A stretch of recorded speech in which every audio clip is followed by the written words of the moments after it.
was called a liar and cast out in front of the entire royal court.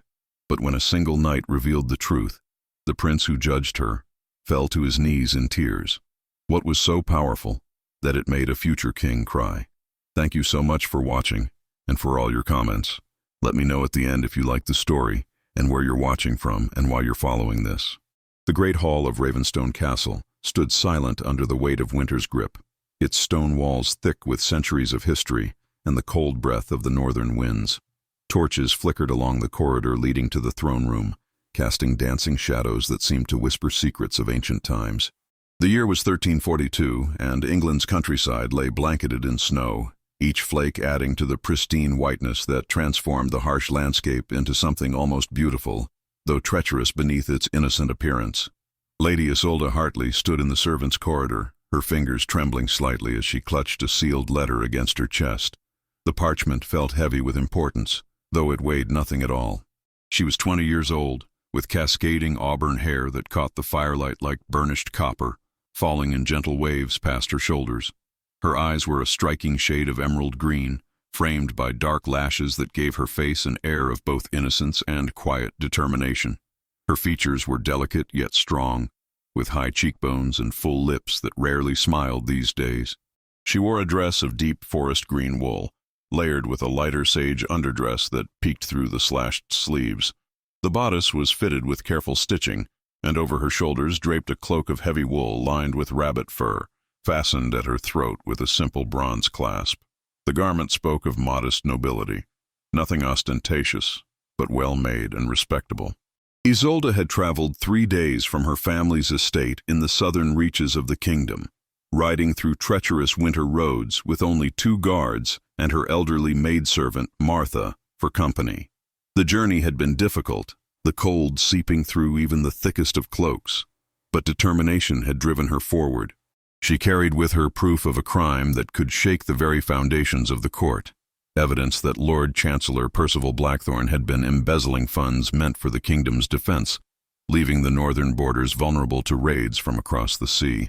Her father, Lord Edmund Hartley, had discovered the treachery quite by accident while reviewing trade documents in his capacity as a minor lord who oversaw several villages.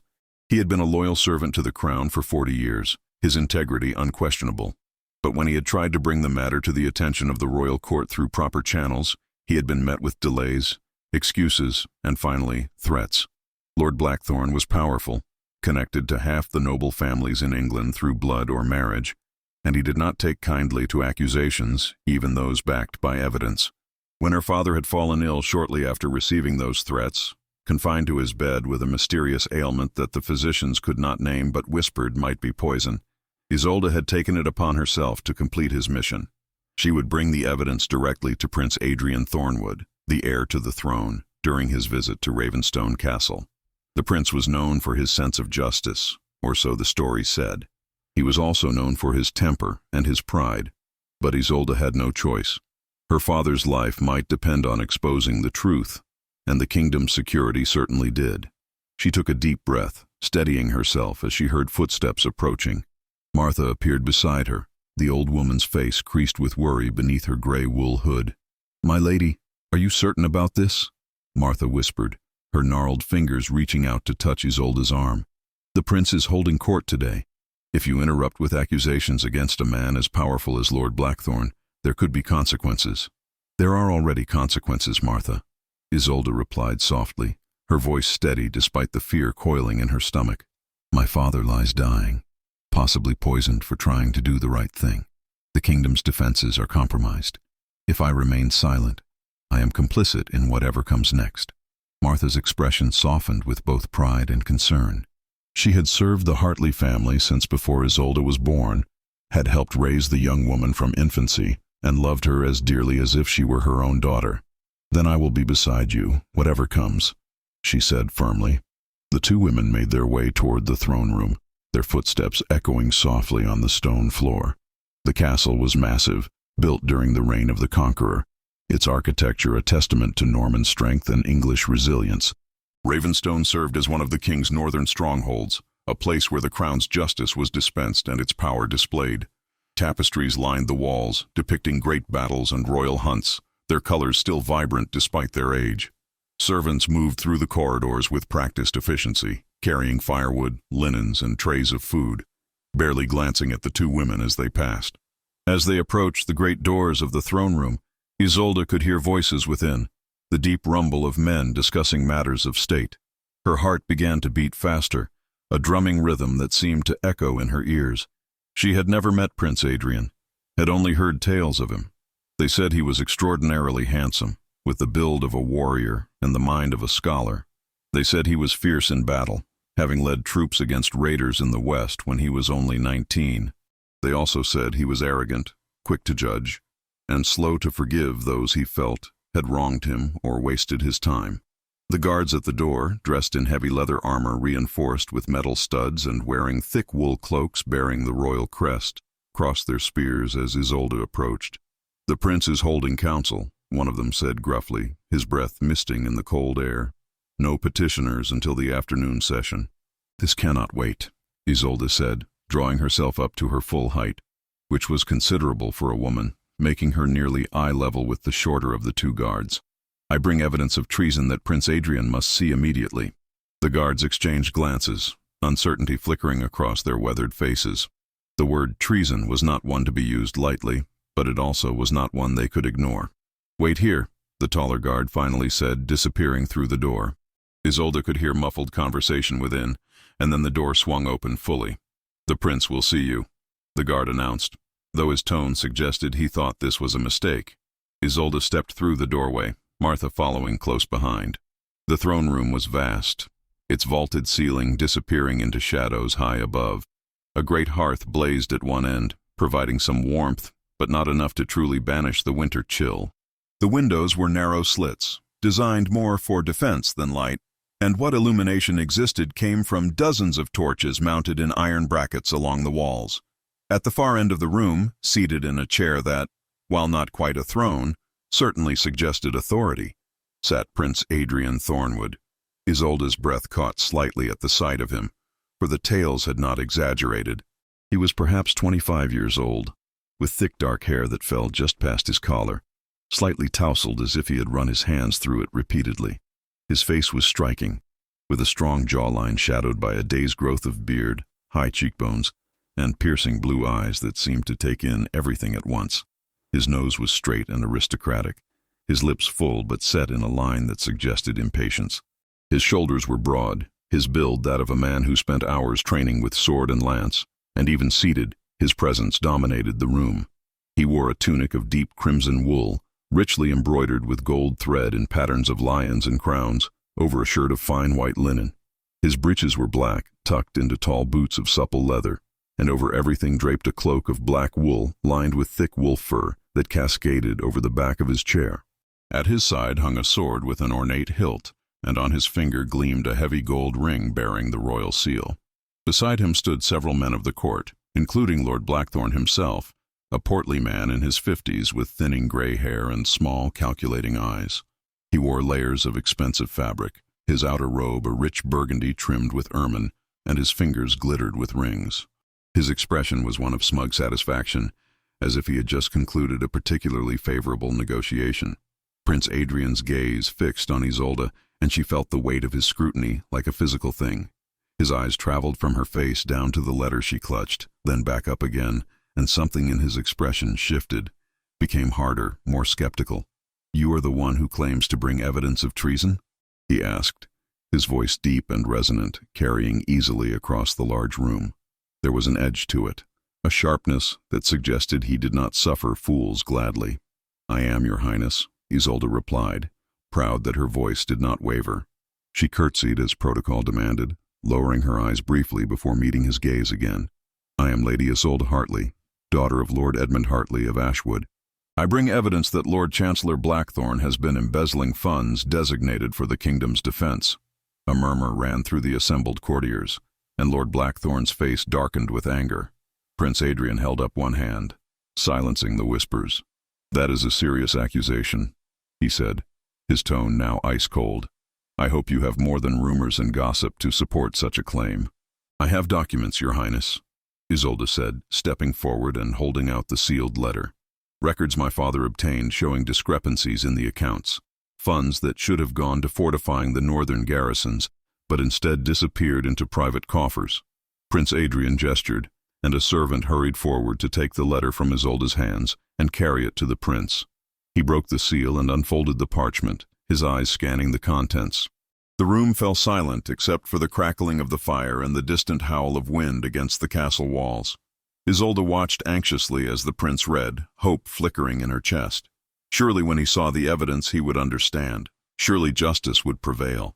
But as the moments passed, Prince Adrian's expression did not change to one of concern or alarm.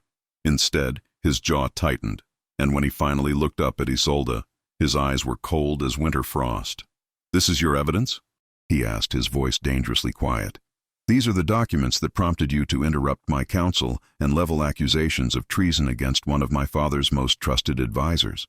Isolda felt a chill that had nothing to do with the temperature of the room. "Yes, Your Highness.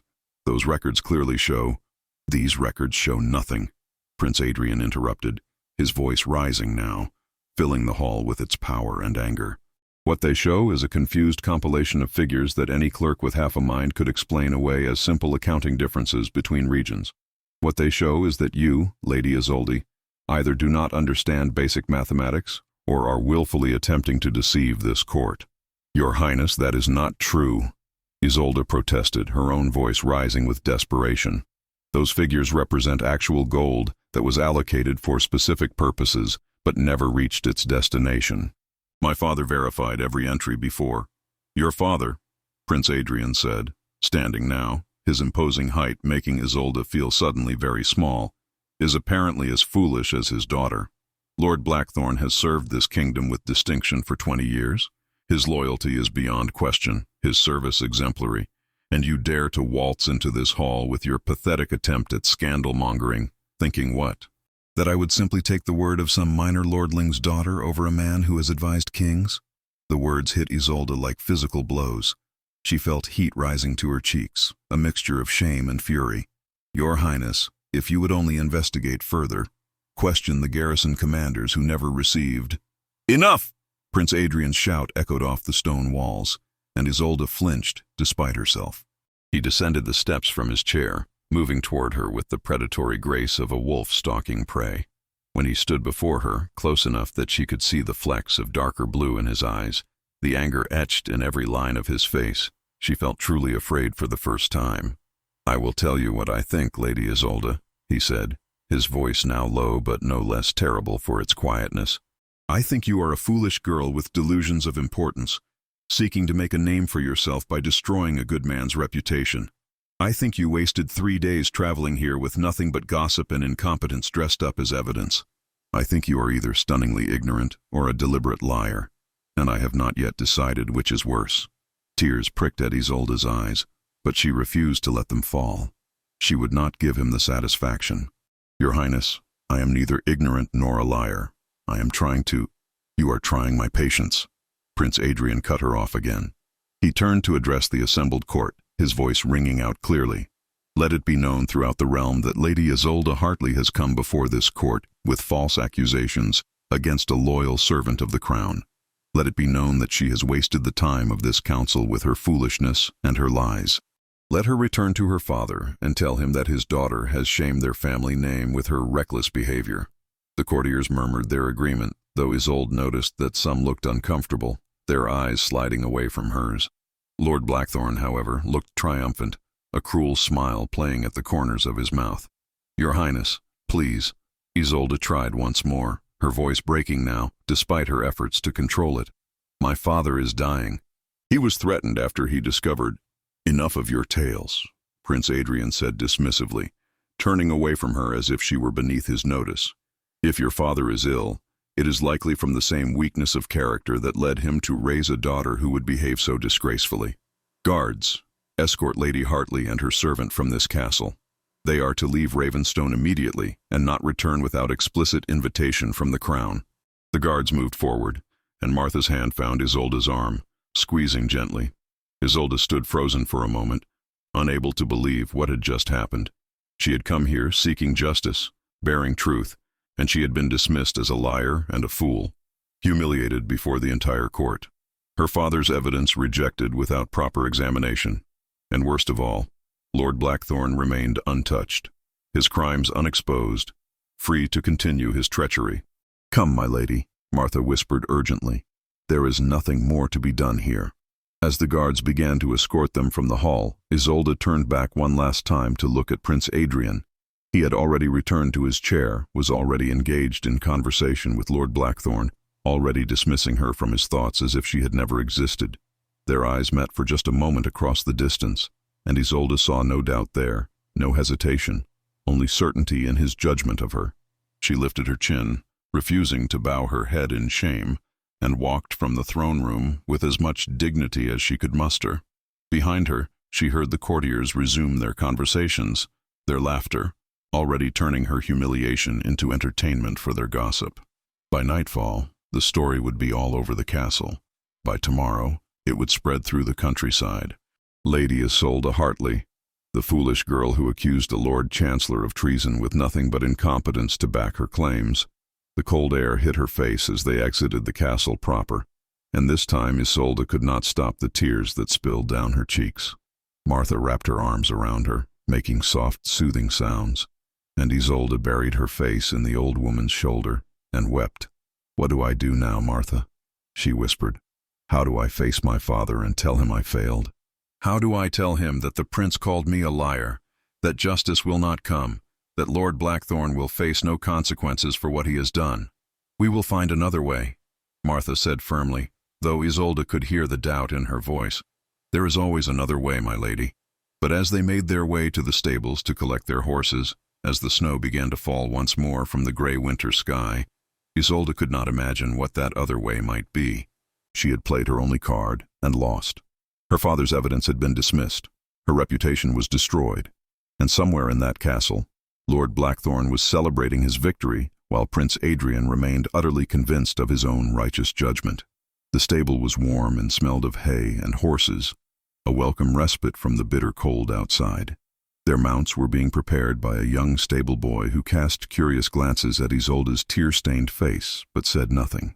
As she waited, Isolde found herself replaying every moment of the confrontation in the throne room, analyzing where she had gone wrong, what she could have said differently. But the truth was, she realized with growing despair, she had never stood a chance. Prince Adrian had made up his mind about her from the moment she entered the room. From the moment he saw she was a young woman daring to accuse a powerful man. He had not truly examined the evidence. He had not asked questions or sought clarification. He had simply decided she was wrong and dismissed her with contempt. "My lady," the stable boy said hesitantly, "your horses are ready." Isolde nodded, accepting the reins with trembling fingers.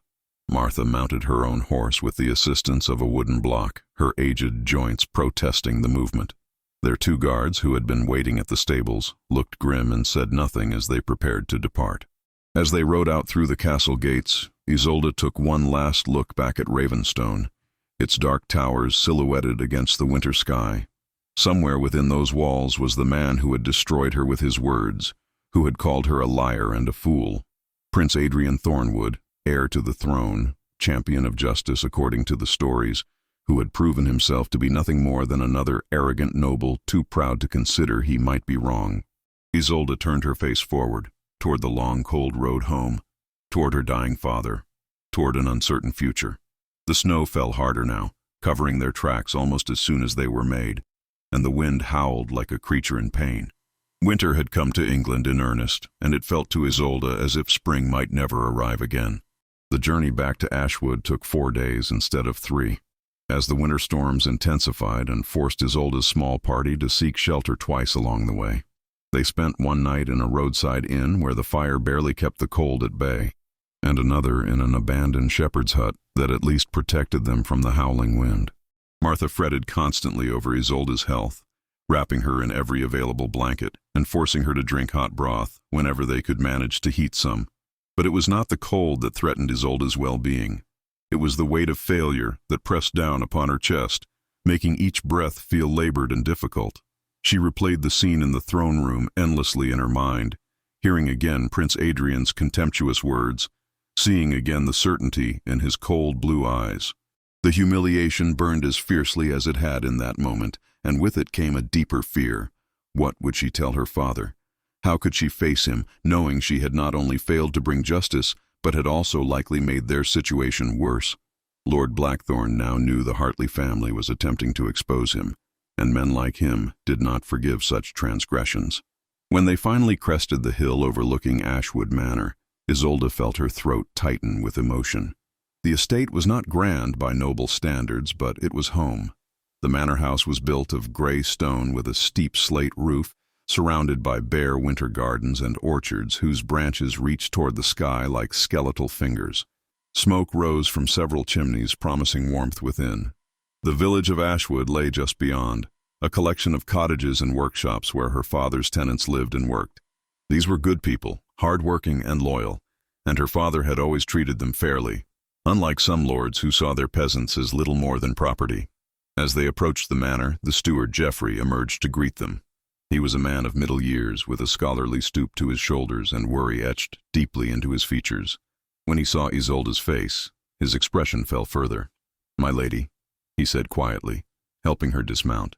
"Your father has been asking for you constantly." I did not know what to tell him. "How is he, Geoffrey?" Isolde asked, dreading the answer. "Worse, I fear," Geoffrey replied, his voice heavy with sorrow.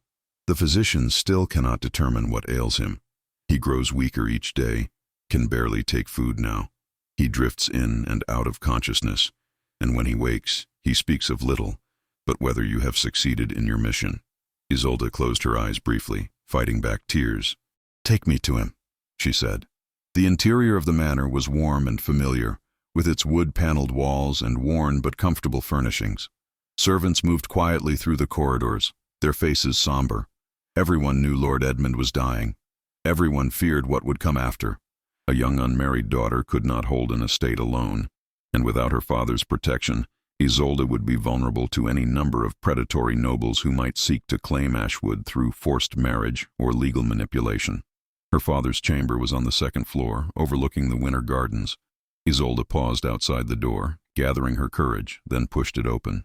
The room was dim, curtains drawn against the pale winter light, with only a fire and a few candles providing illumination. The air was thick with the smell of sickness and the herbs the physicians had been burning in an attempt to purify the atmosphere.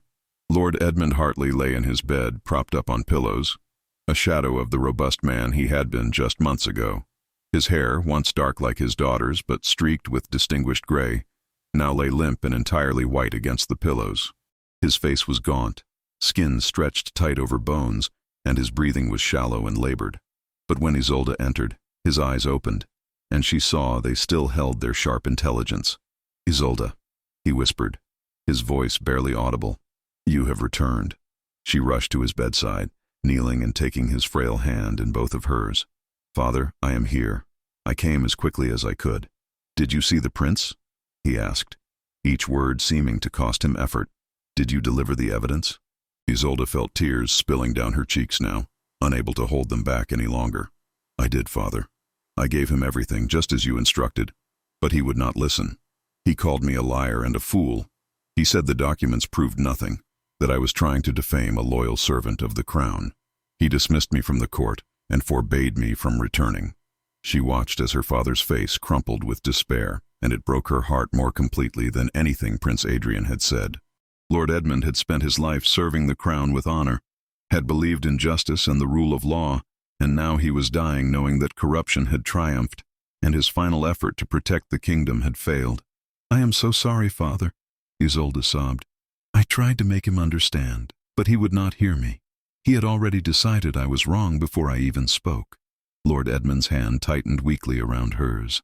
"No, daughter," he whispered. "You have nothing to apologize for. You were braver than I had any right to ask you to be. The fault lies not with you, but with men who value power more than truth, pride more than justice." "What do we do now?" Isolde asked. "Lord Blackthorn knows we tried to expose him. What will he do to us?" Her father was quiet for a long moment, his breathing labored. "You must survive, Isolde," he finally said. "Whatever comes, you must find a way to protect yourself and our people. Ashwood must endure, even if I do not." "Do not speak so," Isolde pleaded. "You will recover. The physicians will find a cure." But even as she said the words, she knew they were false hope. Her father was dying, likely poisoned as they had suspected, and there was nothing anyone could do to save him. She stayed by his bedside through the afternoon and into the evening, holding his hand and telling him stories of her childhood, trying to bring him comfort in his final days. Martha brought food that Isolde could not eat, and eventually, when her father drifted into sleep, the old woman convinced her to rest in her own chamber for a few hours. Isolde's room was exactly as she had left it, her childhood sanctuary with its narrow bed and simple furnishings. She lay down still fully clothed, exhausted beyond measure, and fell into a fitful sleep filled with dark dreams. She dreamed of Prince Adrian's contemptuous face, of Lord Blackthorn's cruel smile, of her father's grave being dug in the frozen earth. She woke in the deep hours of night to the sound of horses outside and men's voices raised in command. Her heart leaped with fear, and she rushed to the window, pulling back the curtain to look down into the courtyard below. What she saw made her blood run cold. At least a dozen armed men on horseback filled the courtyard, carrying torches that cast dancing shadows across the snow. They wore the livery of Lord Blackthorn, and at their head sat a knight she recognized from the court at Ravenstone, Sir Marcus Drummond, a man known for his ruthlessness and his loyalty to the Lord Chancellor. Isolde heard pounding on the manor's main door, heard Geoffrey's voice raised in protest, and then the sound of wood splintering as the door was forced open. She grabbed a shawl and ran from her room, her heart hammering with terror. She reached the main hall just as Sir Marcus and several of his men entered, their boots tracking snow and mud across the floor. "What is the meaning of this?" Geoffrey demanded, his voice shaking with both fear and outrage. "You have no right to force entry into this house." Sir Marcus was a tall man with a scarred face and cold gray eyes. He wore a heavy cloak of dark wool over leather and chain-mail armor, and his hand rested casually on the hilt of his sword. "I have every right," he said, his voice carrying the authority of violence. "Lord Blackthorn has sent me with a warrant for the arrest of Lord Edmund Hartley on charges of treason and conspiracy against the crown." "Treason?" Isolde gasped, descending the stairs. "That is a lie. My father has done nothing but serve the crown faithfully his entire life." Sir Marcus's eyes fixed on her with predatory interest. "Ah, Lady Isolde, the foolish girl who made false accusations at court. Your father's illness must be a convenient excuse to avoid facing justice, but justice will not be denied." "Where is he?" "He is dying," Isolde said, moving to place herself between the knight and the stairs leading to her father's chamber. "He can barely speak, much less stand trial. This is cruelty beyond measure." "Stand aside," Sir Marcus commanded. "I will see him myself, and determine if he is truly as ill as you claim, or if this is merely another deception from a family of liars." "You will not," Isolde said, her voice steady despite her terror. "I will not allow you to disturb a dying man in his final hours." Sir Marcus's expression hardened, and he took a step toward her. "You will not allow? You have no authority here, girl. Your father stands accused of treason, and that makes this estate and everyone in it subject to the crown's justice. Now stand aside, or I will move you myself." Isolde stood her ground, her hands clenched into fists at her sides. Behind her, she heard Martha's gasp of fear, heard the servants gathering in doorways, watching with frightened eyes. She knew she could not physically stop these armed men, knew that resistance would likely result in violence, but she could not simply let them drag her dying father from his bed to face false charges. "Please," she said, abandoning pride in favor of desperate plea. "If you have any honor, any mercy, you will see that my father is truly at death's door. Give him peace in his final days. What threat could he possibly pose to anyone in his condition?" Sir Marcus studied her for a long moment, and something flickered in his eyes that might have been reluctant respect for her courage, or perhaps merely calculation of the political implications of dragging a dying man before the court. "I will see him," he finally said. "If he is as ill as you claim, I will report such to Lord Blackthorn, but I will see for myself." Isolde had no choice but to step aside. She led Sir Marcus up the stairs, Martha following close behind, while the other armed men remained in the hall below. When they entered Lord Edmund's chamber, even the hardened knight seemed taken aback by the sight of the dying man. Lord Edmund was awake, but barely conscious. His breathing rattled and labored, his skin the color of old parchment.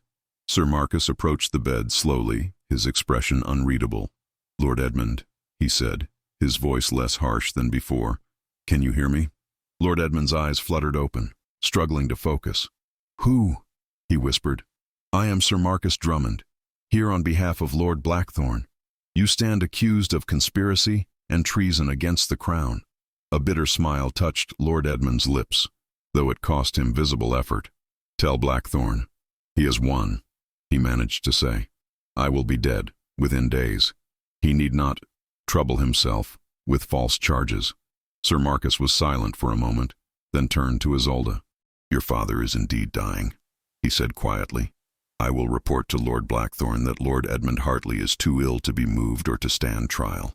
However, upon his death, this estate will be subject to investigation for evidence of his alleged crimes. You and your household would do well to prepare for that eventuality." It was not mercy, Isolde realized, but it was perhaps the closest thing to it she could hope for. "Thank you," she said, though the words nearly choked her. Sir Marcus nodded curtly and left the room. Isolde heard him descending the stairs, heard his voice commanding his men to mount up, heard the sound of hoofbeats fading into the night. Only then did she allow herself to collapse into the chair beside her father's bed, her entire body shaking with the aftermath of fear and adrenaline. "Isolde," her father whispered, his hand reaching weakly for hers, "you must leave Ashwood when I am gone. Go to your mother's sister in the north. She will protect you." "I will not abandon our home," Isolde said fiercely. "I will not let Lord Blackthorn steal everything you have built. He has already stolen it," her father said, his voice growing fainter. "The moment he poisoned me, the moment he convinced the prince I was a traitor, it was over. But you, my daughter, you still have a life to live. Promise me you will save yourself." Isolde could not promise such a thing, could not imagine fleeing while her father's name remained tarnished with false accusations and his murderer walked free. But she did not want his final hours burdened with worry for her, so she squeezed his hand gently and said, "Rest now, father. We will speak more of this tomorrow." But there would be no tomorrow for such conversations. Lord Edmund Hartley died just before dawn, slipping away peacefully in his sleep with his daughter holding his hand. Isolde sat beside his body as the sun rose over Ashwood for the first time in a world without her father, and she felt something hardening inside her chest, something cold and fierce and unbreakable. Prince Adrian had called her a liar and humiliated her before the court. Lord Blackthorn had murdered her father and would likely try to seize their estate. They thought her defeated, broken, powerless. They thought her nothing but a foolish girl who could be dismissed and forgotten. They were wrong. Isolde did not know yet how she would do it, did not have a plan or resources or powerful allies, but she made a vow to her father's still form as the morning light crept across his peaceful face. She would find a way to expose the truth. She would find a way to make Prince Adrian see what he had done in his arrogant certainty. She would find justice for her father, even if it cost her everything. The servants came eventually, Martha leading them to prepare the body for burial. Isolde allowed herself to be led away, to be dressed in mourning black, to accept the condolences of the household staff and the villagers who began arriving as word of Lord Edmund's death spread.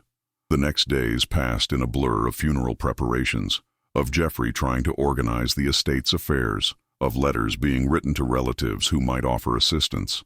The funeral was held 3 days later in the small stone church that served the village of Ashwood. The ground was frozen too hard for a grave to be dug easily, but the villagers worked together with picks and shovels to create a final resting place for the man who had been their fair and just lord. Isolde stood beside the grave in her black wool dress and cloak, her face hidden behind a veil, and listened to the priest speak words of comfort she could barely hear over the howling of the wind.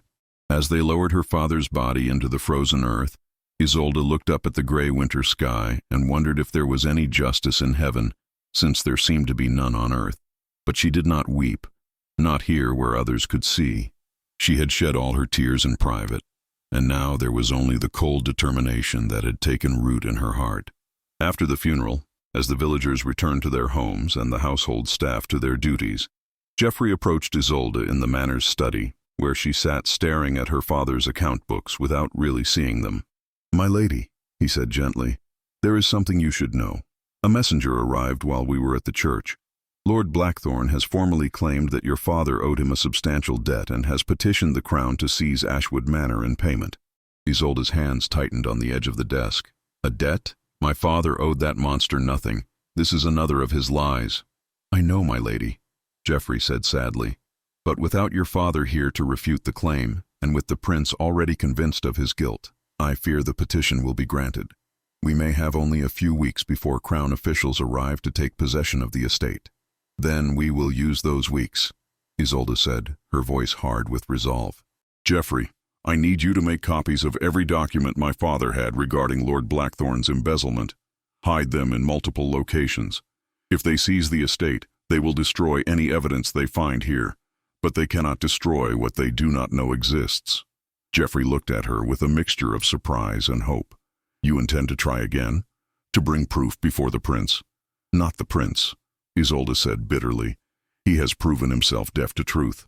But there must be someone at court who values justice over politics. Someone who will listen. I will find them, Geoffrey, whatever it takes. My father died believing he had failed, but I will not let his death be meaningless.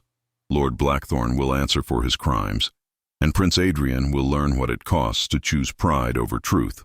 3 weeks after her father's funeral, Isolde found herself once again on the road, but this time her destination was not Ravenstone Castle.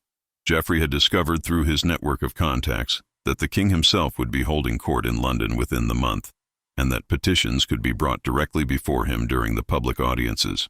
It was a desperate gamble, bypassing Prince Adrian entirely and going straight to the throne, but Isolde had no other options.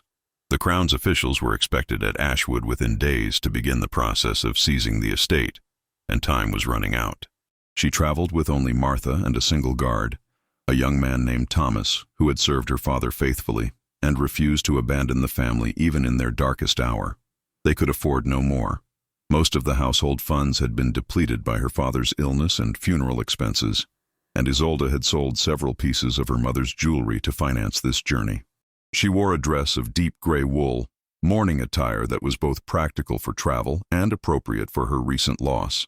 Over it she wore a heavy cloak of black wool lined with fox fur, one of the last fine garments she owned. Her auburn hair was bound up beneath a hood, and she had borrowed a horse from the stables rather than riding in a cart, knowing speed might prove essential. The journey to London took 6 days through winter roads that were treacherous with ice and slush. They passed through villages and towns where people huddled in their homes against the cold, where smoke rose from every chimney, and the earth lay dormant beneath its blanket of snow. Isolde used the long hours on horseback to refine her approach, rehearsing in her mind how she would present her case before the king. She had to be clear, concise, and compelling. She had to provide evidence that could not be dismissed as easily as Prince Adrian had dismissed her documents. She had to make the king see the truth. Geoffrey had given her additional proof before she left, documents he had painstakingly gathered from other sources, testimony from garrison commanders who confirmed they had never received the full funds allocated for their posts, records from merchants who had been paid by Lord Blackthorn using what appeared to be crown funds for personal purchases, a letter from another minor lord who had noticed similar discrepancies but had been too frightened to speak up after learning of Lord Edmund's fate. It was not overwhelming evidence, but it was more than she had brought to Ravenstone, and it painted a damning picture of systematic corruption. London loomed before them on the 7th day, vast and sprawling in a way that made Ashwood seem like a tiny hamlet by comparison. The city walls were ancient and massive, built by Romans centuries ago and reinforced many times since. Guard towers stood at regular intervals, and the gates were crowded with people coming and going despite the cold. Merchants drove carts laden with goods. Nobles rode fine horses with armed escorts. Beggars huddled in doorways hoping for coins, and everywhere there was noise and movement and life. They found lodging at a modest inn near the River Thames, a 2-story building with a common room below and cramped chambers above. The innkeeper, a stout woman named Bridget, took pity on Isolde when she saw the mourning clothes and the exhaustion in the young woman's face, and gave them the best room available despite their limited funds. "You look like you've been through a trial, my lady," Bridget said kindly as she showed them upstairs. "The city can be overwhelming for those not accustomed to it. If you need anything at all, you just let old Bridget know." "Thank you," Isolde said gratefully. "Can you tell me when the king holds public court?" "Every 3rd day, weather permitting," Bridget replied. "Next session is tomorrow, in fact, at Westminster Hall. But I'll warn you, my lady, there will be hundreds of petitioners. Some wait days, just for a chance to be heard." and many are turned away without ever speaking to His Majesty." Isolde's heart sank at this news, but she kept her expression composed. "I understand. I will do whatever is necessary to be heard." That night, Isolde could not sleep. She lay in the narrow bed, listening to Martha's gentle snoring from the pallet on the floor and the sounds of the city beyond the walls. London never truly slept.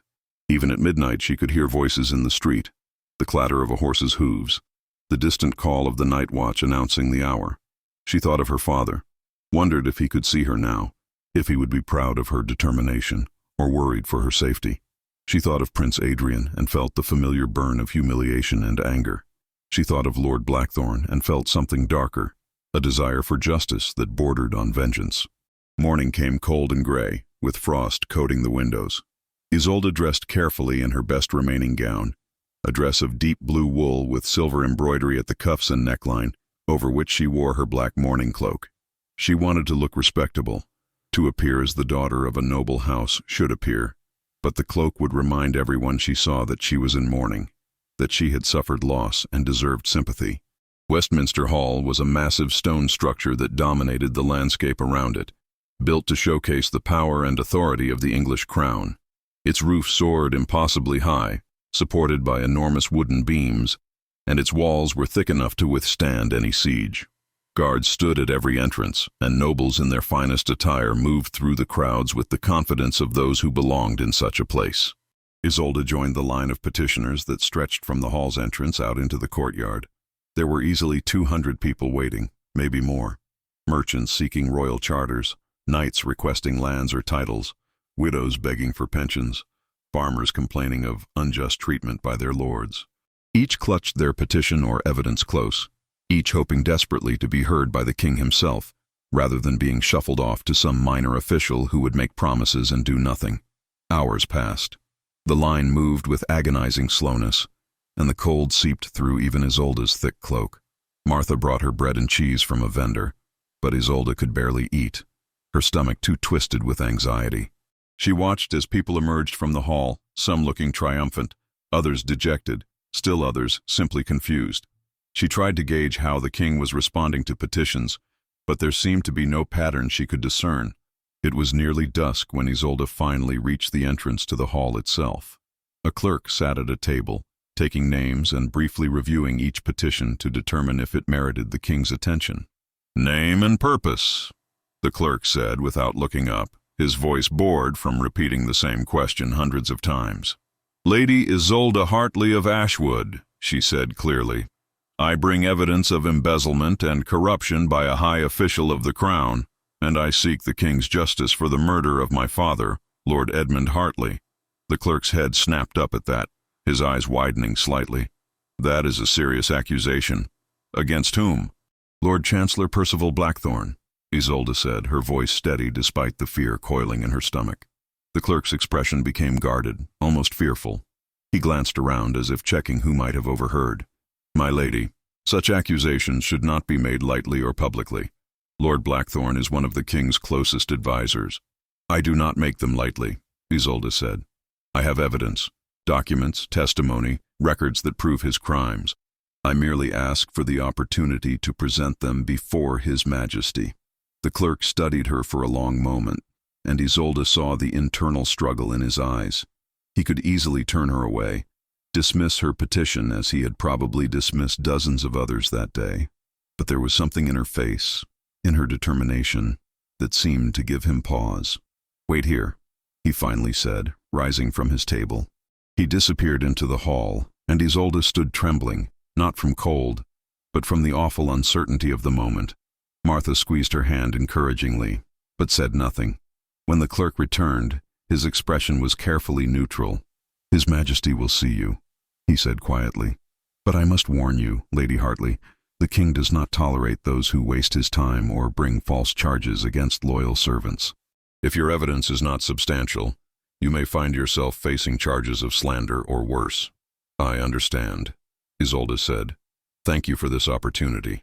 The clerk led her into the hall, and Isolde's breath caught at the sight before her. The interior was even more magnificent than the exterior suggested, with soaring arches and enormous windows of colored glass that cast rainbow patterns across the stone floor, despite the fading light. Tapestries lined the walls depicting the great victories of English kings throughout history, and braziers burned at regular intervals, providing some warmth against the winter cold. At the far end of the hall, on a raised dais, sat King Edward III himself. He was in his 60s, still imposing despite his age, with a full beard gone mostly gray, and eyes that had seen decades of war, politics, and intrigue. He wore robes of deep purple trimmed with ermine, and upon his head rested the crown of England, gold set with precious stones that caught the firelight and seemed to glow with their own inner radiance.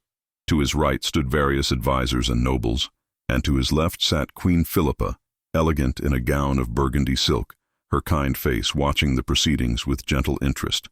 And standing beside the king, Isolde saw with a jolt of shock and dismay, was Prince Adrian. He wore court attire today, rather than the more practical clothing she had seen at Ravenstone, a doublet of deep green velvet over a white silk shirt, with black breeches and boots polished to a high shine. His dark hair was neatly combed, and a gold chain bearing the royal crest hung around his neck. He looked every inch the prince he was, handsome and commanding, and when his eyes fell upon Isolde as she approached, recognition flashed across his face, followed immediately by a hardening of his expression. Isolde's heart sank. Of course he would be here. Of course he would be present at his father's side during court proceedings. And now he would undoubtedly speak against her, would tell the king she was a liar and a fool, and all her evidence would be dismissed before she even had a chance to present it. But she had come too far to turn back now. She approached the dais and performed a deep curtsy, lowering her head in respect. "Your Majesty," she said, her voice carrying clearly through the massive hall, "I am Lady Isolde Hartley of Ashwood, and I come before you seeking justice for my father's murder and for crimes committed against the kingdom." King Edward leaned forward slightly, his eyes sharp and assessing. "We have been told you bring accusations against our Lord Chancellor. That is a grave charge indeed. What say you, Prince Adrian? You mentioned dealing with this young woman before." Prince Adrian stepped forward, and his voice was cold with disdain. "Indeed, father. Lady Isolde appeared at Ravenstone several weeks ago, with wild accusations against Lord Blackthorne, supported by nothing but a confused jumble of figures that proved nothing. I dismissed her then, and I see no reason why you should waste your time hearing the same baseless charges now." "Your Highness is wrong," Isolde said, lifting her head to meet Prince Adrian's eyes directly, seeing surprise flash across his face at her boldness. "The evidence I brought to Ravenstone was genuine, though you did not deign to examine it properly. But I have since gathered additional proof, testimony from multiple sources that confirm Lord Blackthorne's embezzlement of funds meant for the kingdom's defense." "Impossible," Prince Adrian said sharply. "Lord Blackthorne has served this kingdom with honor for 20 years. Your father was a minor lord with delusions of importance, and you are his daughter, desperate to restore a family name that your father himself tarnished with his paranoia and false accusations." The words stung, but Isolde forced herself to remain calm. Losing her temper now would only prove Prince Adrian right in his assessment of her.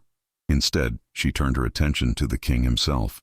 "Your Majesty, my father was a loyal servant of the crown for 40 years. He discovered evidence of corruption and attempted to report it through proper channels. When he did so, he was threatened, and shortly thereafter he fell ill with a mysterious ailment that no physician could identify or cure. He died 3 weeks ago, and I believe he was poisoned to silence him. Lord Blackthorne has since falsely claimed my father owed him a debt and has petitioned to seize our family's estate. All of this suggests a pattern of corruption and murder that threatens not only my family, but the security of the entire kingdom." King Edward was silent for a long moment, his expression unreadable. Finally he spoke, his voice deep and measured. "These are serious allegations, Lady Isolde. If true, they would represent a profound betrayal of our trust. But as our son has noted, Lord Blackthorne has served us faithfully for many years. We would need compelling evidence before we could even consider such charges." "I have evidence, Your Majesty," Isolde said, pulling the packet of documents from beneath her cloak. "I have testimony from garrison commanders who never received full funding for their posts. I have records showing Lord Blackthorne made personal purchases using what appear to be crown funds. I have a letter from another lord who noticed similar discrepancies but was too frightened to speak after what happened to my father." She stepped forward and handed the documents to a guard, who carried them to the king. Edward took them and began to read, his expression growing more intent as he examined each page. Prince Adrian moved to his father's side, reading over his shoulder, and Isolde saw his jaw tighten with what might have been doubt or anger. "These garrison commanders," King Edward said slowly, "we recognize their names. They are honest men who have served on the northern border for years. If they confirm they did not receive full funding, that is indeed troubling." "Father, surely these documents could be forgeries," Prince Adrian interjected. "Lady Isolde has already proven herself willing to deceive in order to defame Lord Blackthorne. This could all be an elaborate fabrication."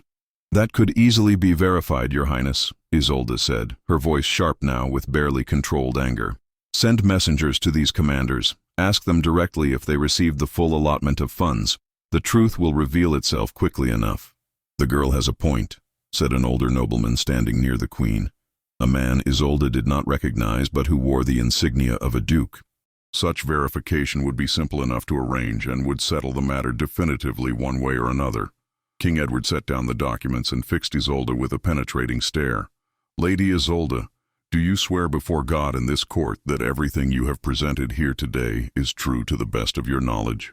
Do you understand that if you are found to be lying or deliberately misleading us, you will face severe consequences?" "I swear it, Your Majesty," Isolde said without hesitation. "Every word I have spoken is true. I ask only for a fair investigation, for the truth to be brought to light. If I am wrong, if Lord Blackthorne can prove his innocence, then I will accept whatever punishment you deem appropriate. But if I am right, then justice must be served, for my father's sake and for the sake of the kingdom." The king was silent for what felt like an eternity. The entire hall seemed to hold its breath, waiting for his judgment. Finally, he spoke. "We will investigate these claims," he announced, his voice ringing with authority through the hall. "Messengers will be sent to the garrison commanders named in these documents. Lord Blackthorne will be questioned regarding the discrepancies.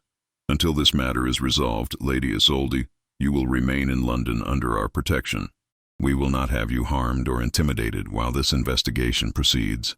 Relief flooded through Isolde so powerfully that she felt her knees weaken. "Thank you, Your Majesty," she said, her voice trembling now with emotion. "Thank you for listening, for giving truth a chance." "Do not thank us yet," King Edward said gravely. "If your accusations prove false, you will answer for them. And if they prove true, if we find that one of our most trusted advisors has indeed betrayed us so profoundly, then the consequences will be severe for all involved." His gaze shifted to Prince Adrian, and something passed between father and son that Isolde could not quite read. "We expect all members of our court to remember that justice must be based on evidence and investigation, not on assumptions or personal pride." Prince Adrian's face flushed slightly, and he bowed his head in acknowledgement of the subtle rebuke. But when his eyes met Isolde's across the distance of the hall, they burned with anger and something else, something that might have been shame or resentment at being corrected before the entire court. "You may go, Lady Isolde," the king said. "Quarters will be arranged for you and your companions. You will be summoned again when our investigation is complete." Isolde curtsied deeply, then turned and walked from the hall, her legs trembling with the aftermath of tension and fear. Martha met her at the entrance, and the old woman's eyes were bright with tears of relief and pride. "You did it, my lady," Martha whispered as they made their way out into the cold evening air. "The king will investigate. Justice may yet prevail." But Isolde could not share her servant's optimism entirely. As they walked back toward the inn through London's crowded streets, she found herself replaying Prince Adrian's expression in her mind, the anger and wounded pride in his eyes. He had been publicly rebuked by his father, forced to acknowledge that he might have been wrong in dismissing her so completely at Ravenstone. Men like him did not forgive such humiliation easily. The chambers provided for Isolde were in a section of the palace reserved for minor nobility and guests under royal protection. They were modest but comfortable, far superior to the inn where she had been staying. The main room had a proper hearth where a fire burned constantly against the winter cold, 2 narrow beds with thick woolen blankets, a small table with chairs, and even a window with real glass that overlooked the palace gardens, now bleak and bare beneath their covering of snow. Martha was delighted with the accommodations, bustling about and arranging their few belongings with the satisfaction of someone who appreciated security after weeks of uncertainty. Isolde, however, found it difficult to relax. She stood at the window, watching as snow began to fall again, each flake drifting down to join the accumulated white below. Somewhere in this vast palace, messengers were being dispatched to the northern garrisons. Somewhere, Lord Blackthorn was learning that his crimes were being investigated. And somewhere, Prince Adrian was undoubtedly still seething over the rebuke his father had delivered before the entire court. 3 days passed with agonizing slowness. Isolde was not summoned, received no word of the investigation's progress, and was left to pace her chambers and wonder what was happening beyond her sight. She ventured out occasionally, always accompanied by Thomas, exploring the palace grounds and the nearby areas of London. The city was vast and overwhelming, full of sights and sounds and smells that were both fascinating and sometimes repulsive. Markets overflowed with goods from across the known world. Street performers entertained crowds at every corner. Beggars pleaded for coins, while wealthy merchants strutted past in furs and silks. It was a place of extreme contrasts, wealth and poverty existing side by side, and Isolde found herself both captivated and disturbed by it. On the 4th day, a royal page appeared at her door with a summons. She was to attend a private audience with Prince Adrian that afternoon in one of the palace's smaller receiving rooms. The message was formal and gave no indication of the purpose of the meeting, but Isolde's stomach twisted with apprehension as she read it. Why would the prince summon her privately? What could he possibly want to discuss? She dressed carefully in her blue gown, the finest she had, and arranged her auburn hair in a simple but elegant style with Martha's help. The old woman fretted over her, sensing her anxiety. "Perhaps he wishes to apologize, my lady," Martha suggested hopefully. "Perhaps the investigation has already revealed enough that he knows he was wrong to dismiss you so harshly." "Perhaps," Isolde said, though she doubted it. Men like Prince Adrian did not apologize easily, and certainly not privately to someone they had publicly humiliated. More likely he wanted to intimidate her, to convince her to withdraw her accusations before they caused further embarrassment to him and his father's court. The receiving room was smaller than the great hall, but no less impressive, with wood-paneled walls hung with portraits of past kings and queens, a floor of polished stone covered with rich carpets, and furniture that spoke of both comfort and wealth. A fire blazed in the hearth, making the room almost too warm after the chill of the corridors. Prince Adrian stood by the window, his back to the door, and he did not turn immediately when Isolde was announced and entered. She stood just inside the doorway, waiting, refusing to speak first. Let him make the opening move in whatever game this was. The silence stretched between them, broken only by the crackling of the fire and the distant sounds of the palace beyond the closed door. Finally, Prince Adrian turned to face her, and Isolde was struck again by how handsome he was, even with anger still evident in the set of his jaw and the intensity of his blue eyes. He wore a simpler outfit today than he had at court, a dark blue tunic over black breeches and boots, with a leather belt from which hung an ornate dagger. His dark hair was slightly disheveled, as if he had been running his hands through it in frustration, and there were shadows beneath his eyes that suggested he had not been sleeping well. "Lady Isolde," he said, his voice carefully controlled, but with an edge of steel beneath the courtesy. "Thank you for coming." "I could hardly refuse a summons from the Crown Prince," Isolde replied, keeping her own voice neutral, "though I confess I am curious about the purpose of this meeting." Prince Adrian moved away from the window, walking slowly toward her with the predatory grace she remembered from their first encounter. He stopped a few paces away, close enough that she could see the fine details of his face, the small scar above his left eyebrow, the way his jaw clenched and unclenched as if he were struggling to control his temper. "The messengers have returned from the northern garrisons," he said abruptly. "The commanders confirmed that they did not receive the full funding allocated to their posts. There are discrepancies in the amounts, substantial amounts that cannot be easily explained." Isolde felt a surge of vindication, but she kept her expression composed. "Then my accusations were not baseless after all, Your Highness." His eyes flashed with anger at that, but he controlled it with visible effort. "My father has ordered a full audit of Lord Blackthorn's accounts. The Lord Chancellor has been confined to his quarters pending the outcome of the investigation. If the audit confirms systematic embezzlement, he will face trial for treason." "As he should," Isolde said quietly. "He murdered my father to protect his crimes. He would have stolen my family's estate to cover his tracks. Such a man deserves the full weight of justice." Prince Adrian was silent for a moment, his gaze fixed on her face with an intensity that made her uncomfortable. When he spoke again, his voice was lower, almost reluctant. "I owe you an apology."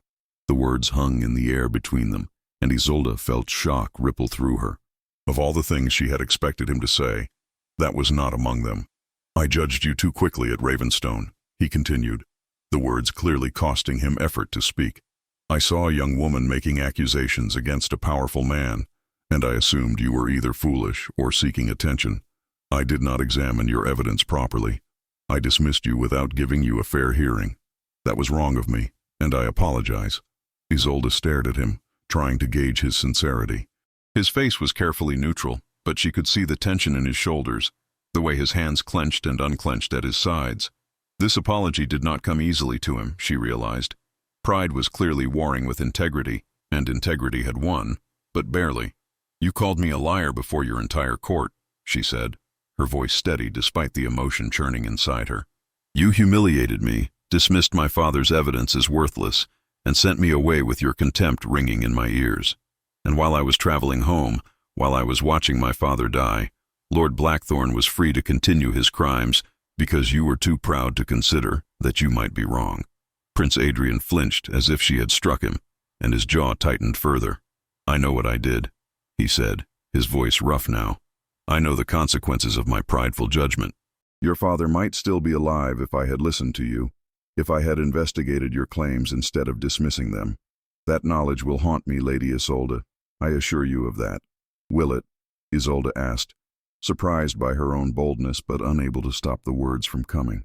"Or will you simply forget about the foolish girl and her dead father once this matter is resolved? Will you go back to making quick judgments about people based on their station rather than their evidence, secure in your power and privilege?" His eyes blazed with anger now, and he stepped closer, close enough that Isolde could feel the heat radiating from his body, could smell the faint scent of leather and wood smoke that clung to him. "You dare speak to me this way?" he demanded, his voice low and dangerous. "I have apologized, which is more than most in my position would do. I have acknowledged my error. What more do you want from me?" "I want you to understand," Isolde said, refusing to back down despite the intimidating presence of the man looming over her. "I want you to understand what your arrogance cost. Not just my father's life, but the security of those garrisons that went without proper funding. The suffering of families who depended on my father's protection and now face uncertainty because Lord Blackthorn wants to seize our estate. I want you to understand that your quick judgments have real consequences for real people." For a long moment, they stood frozen, their faces mere inches apart, both breathing hard with emotion. Isolde could see the conflict in Prince Adrian's eyes, anger warring with something else, something that might have been respect or recognition or perhaps even attraction, though she immediately dismissed that thought as absurd. Finally, Prince Adrian stepped back, running a hand through his hair in a gesture of frustration. "You are right," he said, and the admission seemed to surprise him as much as it surprised Isolde. "I have lived my entire life surrounded by courtiers who tell me what I want to hear, who defer to my judgment even when I am wrong. I have become accustomed to being obeyed without question, to having my decisions accepted as final. But that does not make those decisions right, does it?" "No, Your Highness," Isolde said softly. "It does not." He walked to the window and stood staring out at the falling snow, his broad shoulders silhouetted against the pale light. When he spoke again, his voice was quieter, almost contemplative. "My father warned me about this when I was younger. He said that power could corrupt not just through greed or cruelty, but through the simple assumption that we are always right, that our judgment is infallible. I thought I understood what he meant, but I did not truly, not until now." Isolde felt something shifting inside her chest, a softening of the hard anger she had carried toward this man. He was apologizing, genuinely it seemed, and more than that, he was reflecting on his own character in a way that suggested real growth rather than empty words. It did not erase what he had done, did not bring her father back or undo the humiliation she had suffered, but it was something. It was more than she had expected. "What happens now?" she asked quietly. "With Lord Blackthorn, with the investigation?" Prince Adrian turned back to face her, and his expression was grave. "The audit will take several more days to complete, but based on what has already been discovered, there is little doubt of his guilt. He will face trial before the King's justice, and if convicted, the penalty for treason is death. Your father's name will be cleared, and your estate will be protected from seizure. You will have the justice you sought, Lady Isolde." "Justice," Isolde repeated, tasting the word. It should have felt like victory, but instead it felt hollow. Her father was still dead. The weeks of fear and uncertainty could not be erased. And sitting in this warm room with the prince who had wronged her, she found herself feeling not triumph, but exhaustion, a bone-deep weariness that came from carrying too much anger for too long. "You look tired," Prince Adrian observed, his tone gentler now. "When was the last time you slept properly, or ate a full meal?" The question surprised her with its concern, and Isolde realized she could not remember the last time either of those things had happened. "I have been preoccupied," she admitted. "Understandably," he said. He moved to the door and spoke quietly to a servant waiting outside, then returned to stand before her. "I have ordered food to be brought. You should eat. Rest. You have fought your battle and won. Allow yourself some peace now." "Peace," Isolde said with a slight, bitter laugh. "I am not certain I remember what that feels like." Something flickered in Prince Adrian's eyes, an emotion Isolde could not quite identify. "Nor I, in truth," he said quietly. "I have spent the last several days reviewing every judgment I have made in the past year, questioning every decision, wondering how many other times I have been wrong, and simply never knew it, because no one had your courage to stand before me and force me to see the truth." "That cannot have been pleasant," Isolde observed. "It has been enlightening," he replied, "and humbling, which I apparently needed." He paused, then added, "My father says I should thank you for that, though I confess I am not quite ready to be grateful for the lesson yet." Despite everything, Isolde felt a small smile tugging at her lips. There was something almost endearing about his honesty, the way he admitted his struggle with humility rather than pretending to have embraced it fully. "Perhaps someday you will be," she said. A servant entered with a tray laden with food: roasted chicken, fresh bread still warm from the ovens, cheese, fruit, and a pitcher of wine. The scents made Isolde's stomach clench with sudden hunger, reminding her that she had barely eaten that morning. Too nervous about this meeting to have much appetite. "Please, sit," Prince Adrian said, gesturing to the table. "Eat. I will leave you in peace." But as he moved toward the door, Isolde found herself speaking before she could think better of it. "Your Highness, wait." He turned back, one eyebrow raised in question. "Would you stay?" Isolde asked, surprising herself with the request. "Not to talk, necessarily, but just, I have been alone with my thoughts too much lately, except for Martha. Some company that is not trying to comfort me or tell me everything will be well would be welcome." Prince Adrian studied her for a long moment, and something in his expression softened. "Very well," he said finally. He pulled out a chair for her with surprising courtesy, then took the seat opposite. "Though I make no promises about the quality of my company, I have been told I can be rather dour." "I have noticed," Isolde said dryly, and was rewarded with what might have been the beginning of a smile on his lips. They ate in silence at first, Isolde discovering she was far hungrier than she had realized. The food was excellent, better than anything she had eaten in weeks, and she forced herself to eat slowly despite the urge to devour everything on the tray. Prince Adrian took only a piece of bread and some cheese, eating absently, as if his mind were elsewhere. "Tell me about your father," he said suddenly. "Not about the investigation or Lord Blackthorne, but about him as a person. What was he like?" Isolde looked up, surprised by the question, and by the genuine interest in Prince Adrian's eyes. She set down her fork and thought for a moment about how to answer. "He was kind," she said finally. "Not in the way that means weak or indulgent, but truly kind. He treated everyone with dignity, from the highest nobles to the lowest servants. He believed that leadership was a responsibility, not a privilege, and that those in power had a duty to protect and serve those who depended on them. He taught me to read not just for pleasure but to understand the world, to question what I was told, to seek truth rather than accept convenience." She paused, her throat tightening with emotion. He was not perfect. He could be stubborn, and sometimes too idealistic. He believed that if he simply presented the truth, people would listen, would do the right thing. It never occurred to him that some men value power more than truth, or that pride could blind even good men to reality. That naivety may have cost him his life. Prince Adrian was quiet for a long moment, his expression thoughtful. "He sounds like a man this kingdom needed," he said finally. "We have too few like him, and too many like me, who forget that the crown exists to serve the people, not the other way around." "You are young yet," Isolde found herself saying. "You have time to become the kind of king your father is, or better. This experience, painful as it has been for both of us, has taught you something valuable. The question is what you do with that knowledge." "Wise words from someone barely into her 20th year," Prince Adrian observed, and this time there was definite warmth in his voice, almost teasing. "I am older than my years suggest," Isolde replied. "Suffering does that to a person." "Indeed it does," he agreed, and something in his tone suggested he spoke from personal experience, though Isolde could not imagine what suffering the Crown Prince of England could have endured in his privileged life. They continued talking as the afternoon faded toward evening, the conversation flowing more easily than Isolde would have ever imagined possible. They spoke of books they had read, of the state of the kingdom, of the challenges facing England in these troubled times.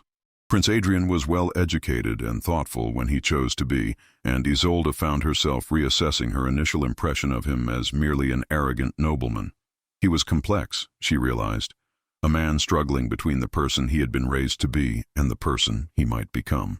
The following week brought a flurry of activity throughout the palace as the investigation into Lord Blackthorn's crimes reached its conclusion. Isolde was called to give testimony before a council of nobles and royal advisors, recounting everything her father had discovered and everything she had endured in her quest for justice.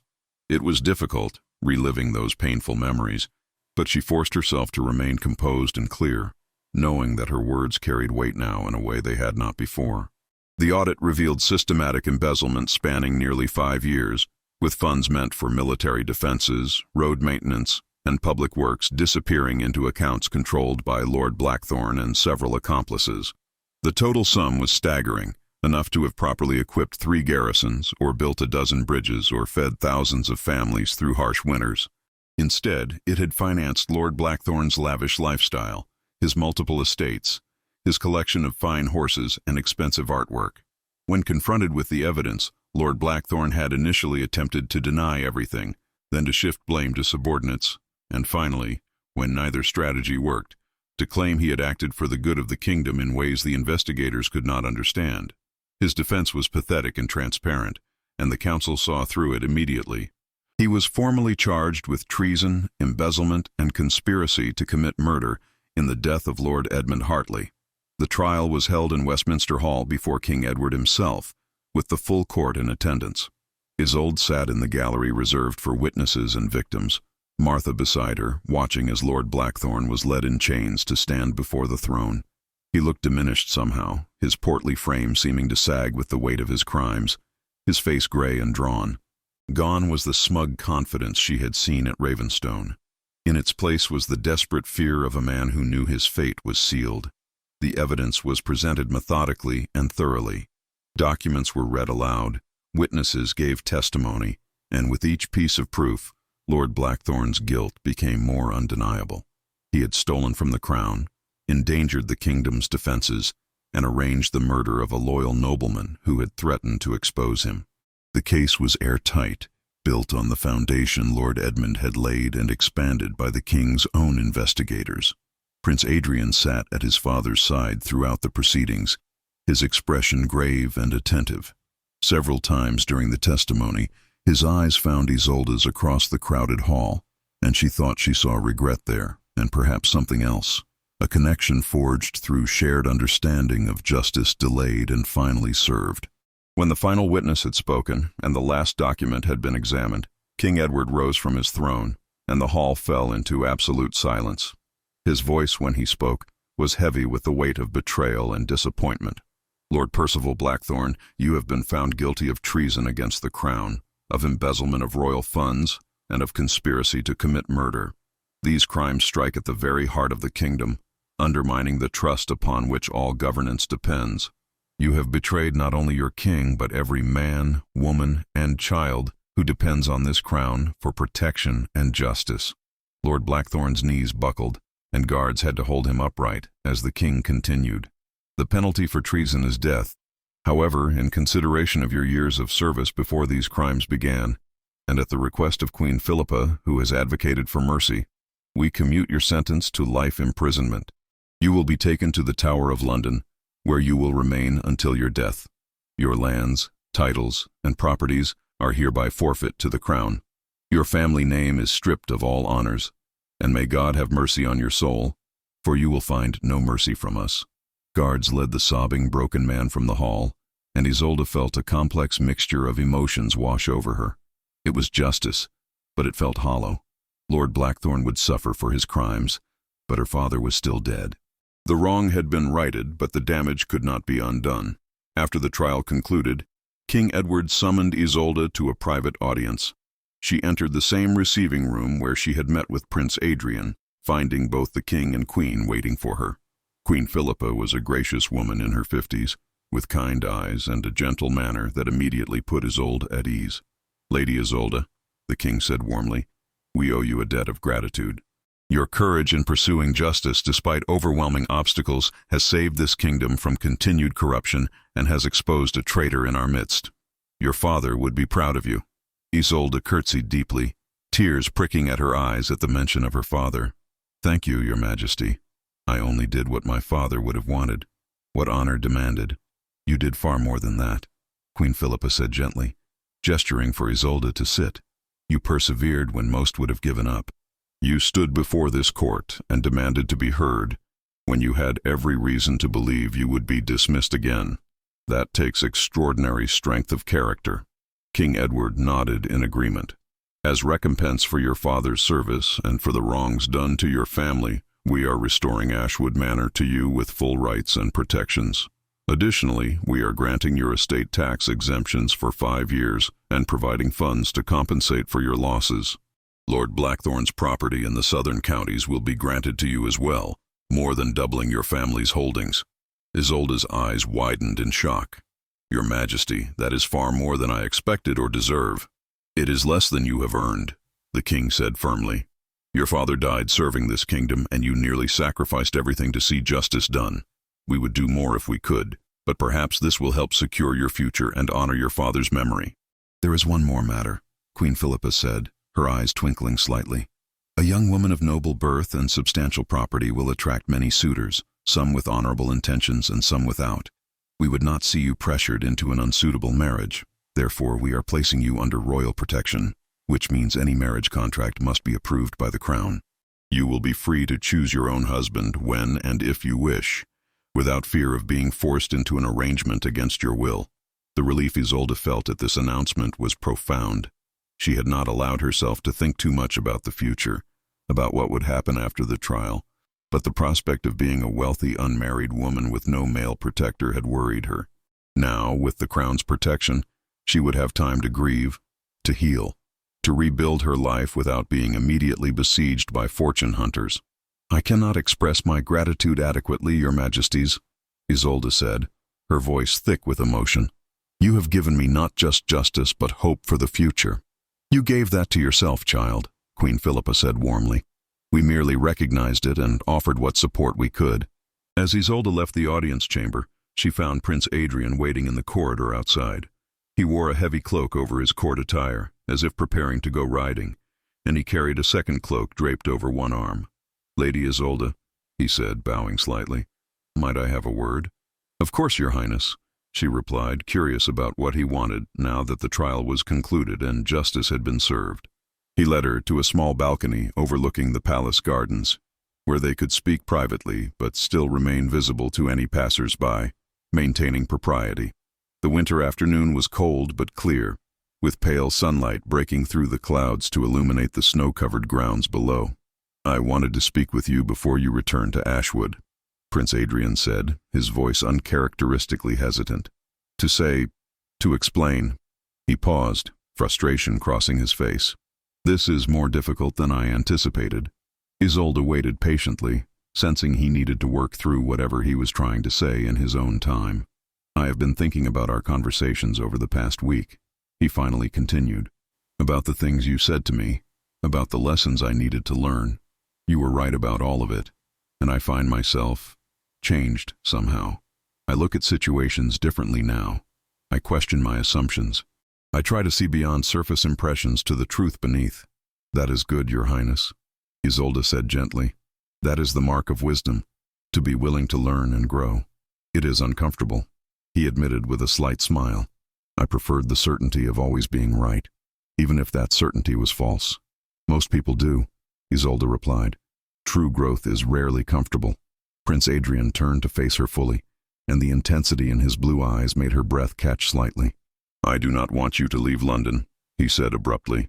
That is, I mean to say, I would like you to consider remaining at court for a time. There is much you could teach us, much wisdom you could share, and he hesitated, then continued more quietly, I would value your continued presence, your perspective. You challenge me in ways no one else does, make me think about things I have taken for granted. I find that I have come to appreciate that. Isolde felt her heart begin to beat faster, though she was not entirely sure why. Your Highness, I have responsibilities at Ashwood. My father's estate needs attention. The tenants need reassurance of continued stability. I cannot simply abandon them to remain at court. I understand that, Prince Adrian said quickly. But perhaps you could return periodically? Spend some months in London, then return to Ashwood as needed? My father is already planning to establish a council of advisors drawn from throughout the kingdom, people who can provide honest perspective rather than courtly flattery. You would be perfect for such a role. Me? Advise the king? Isolde was genuinely shocked. Your Highness, I am barely 20 years old with no experience in governance or politics. You brought down one of the most powerful men in England through determination and courage, Prince Adrian pointed out. You stood before this court and demanded justice when everyone told you it was hopeless. You spoke truth to power when it would have been easier and safer to remain silent. Those are exactly the qualities we need in our advisors. Isolde was quiet for a moment, considering. The prospect was tempting in ways she had not expected. To remain involved in the workings of the kingdom, to perhaps help prevent future injustices, to use her experience for some greater good beyond her personal quest for vengeance. And if she was honest with herself, the thought of leaving and never seeing Prince Adrian again brought an unexpected pang of regret.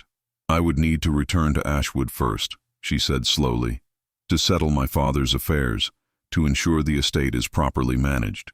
But perhaps after that, I could consider spending some time at court, if the invitation remains open. The relief and pleasure that crossed Prince Adrian's face was unmistakable, and Isolde felt warmth spreading through her chest at the sight of it. The invitation will remain open, he said firmly, for as long as you wish. They stood together in comfortable silence for a moment, looking out over the gardens where servants were beginning to light torches against the gathering dusk. Isolde found herself acutely aware of Prince Adrian's presence beside her, of the way the fading light caught in his dark hair and cast shadows along the strong lines of his jaw. He was handsome, undeniably so, but it was more than that. She was beginning to see beyond the arrogant prince who had humiliated her, to the complex man beneath, someone capable of growth and change and genuine remorse for his mistakes. I should return to my chambers, Isolde said finally, though part of her wanted to remain on the balcony, to continue this moment of connection and understanding. Martha will worry if I am gone too long. Of course, Prince Adrian said, but he made no move to leave, and neither did Isolde. They stood frozen for a heartbeat longer, something unspoken passing between them, a recognition of possibilities neither was quite ready to acknowledge aloud. Finally, Isolde forced herself to step back, to break the spell of the moment. She curtsied formally, Prince Adrian bowed in return, and she walked away feeling his gaze following her until she turned the corner and disappeared from sight. Over the next week, Isolde prepared for her return to Ashwood. The king's men had already sent word ahead that the estate was secure, that Lord Blackthorn's false claims had been nullified, and that the Hartley family's name had been fully restored. Documents were drawn up transferring the additional properties to her ownership, along with substantial funds to help rebuild and expand. It was overwhelming, the sudden change from desperate poverty to considerable wealth, and Isolde found herself relying heavily on Geoffrey's advice, sending him detailed letters about how to manage everything. Prince Adrian sought her out several times during that week, always with some pretext about council business or advice his father wanted or documents she needed to review. But their conversations inevitably drifted to more personal topics, discussing philosophy and governance and their hopes for the kingdom's future. Isolde found herself looking forward to these encounters, found herself thinking about him when she should have been focused on other matters, found herself noticing small details like the way he smiled when he was genuinely pleased about something, or how his eyes darkened when he was deep in thought. It was dangerous, she knew, to develop feelings for the Crown Prince of England. Their stations were too different, the complications too numerous. He would be expected to marry someone of royal blood, to form an alliance that strengthened the kingdom. She was merely the daughter of a minor lord, elevated by circumstance but still not suitable as a prince's bride. Any attraction between them was destined to remain unfulfilled. Yet despite knowing all of this, Isolde could not seem to stop her heart from responding when Prince Adrian entered a room, could not prevent the warmth that flooded through her when he smiled at her, could not deny the connection that seemed to grow stronger with each conversation they shared. On her final evening in London before departing for Ashwood, there was a small dinner held in her honor by the king and queen. It was an intimate affair compared to the grand banquets of the court, with only a few dozen guests, but it was still more formal than anything Isolde had experienced before. She wore a new gown that Queen Philippa had insisted on providing, a dress of deep emerald green silk that brought out the color of her eyes, with gold embroidery at the sleeves and neckline. Her hair was arranged in an elaborate style by the Queen's own ladies, and when she looked at herself in the polished silver mirror, she barely recognized the elegant woman staring back at her. Prince Adrian's reaction when she entered the dining hall made her breath catch. His eyes widened slightly, and he simply stared at her for a long moment before remembering himself and offering a formal bow. Throughout the dinner, she caught him watching her, his gaze intense and thoughtful, and each time their eyes met, she felt that same inexplicable pull, that sense of connection that defied logic and propriety. The journey back to Ashwood took 5 days, as Isolde traveled with a proper escort now, 6 royal guards assigned by the king to ensure her safe passage and to demonstrate the crown's protection. The weather had improved slightly, with the worst of winter's fury seeming to have passed, though snow still blanketed the countryside and the roads remained treacherous in places. Martha rode beside her in a comfortable carriage the Queen had insisted she take, while Thomas and the other guards rode on horseback, alert for any threats, though none materialized. Isolde spent much of the journey lost in thought, her mind returning repeatedly to Prince Adrian and their final conversation the night before her departure. After the dinner had concluded and most of the guests had retired, he had asked her to walk with him in the palace gardens, properly chaperoned by 2 of the Queen's ladies who followed at a discreet distance.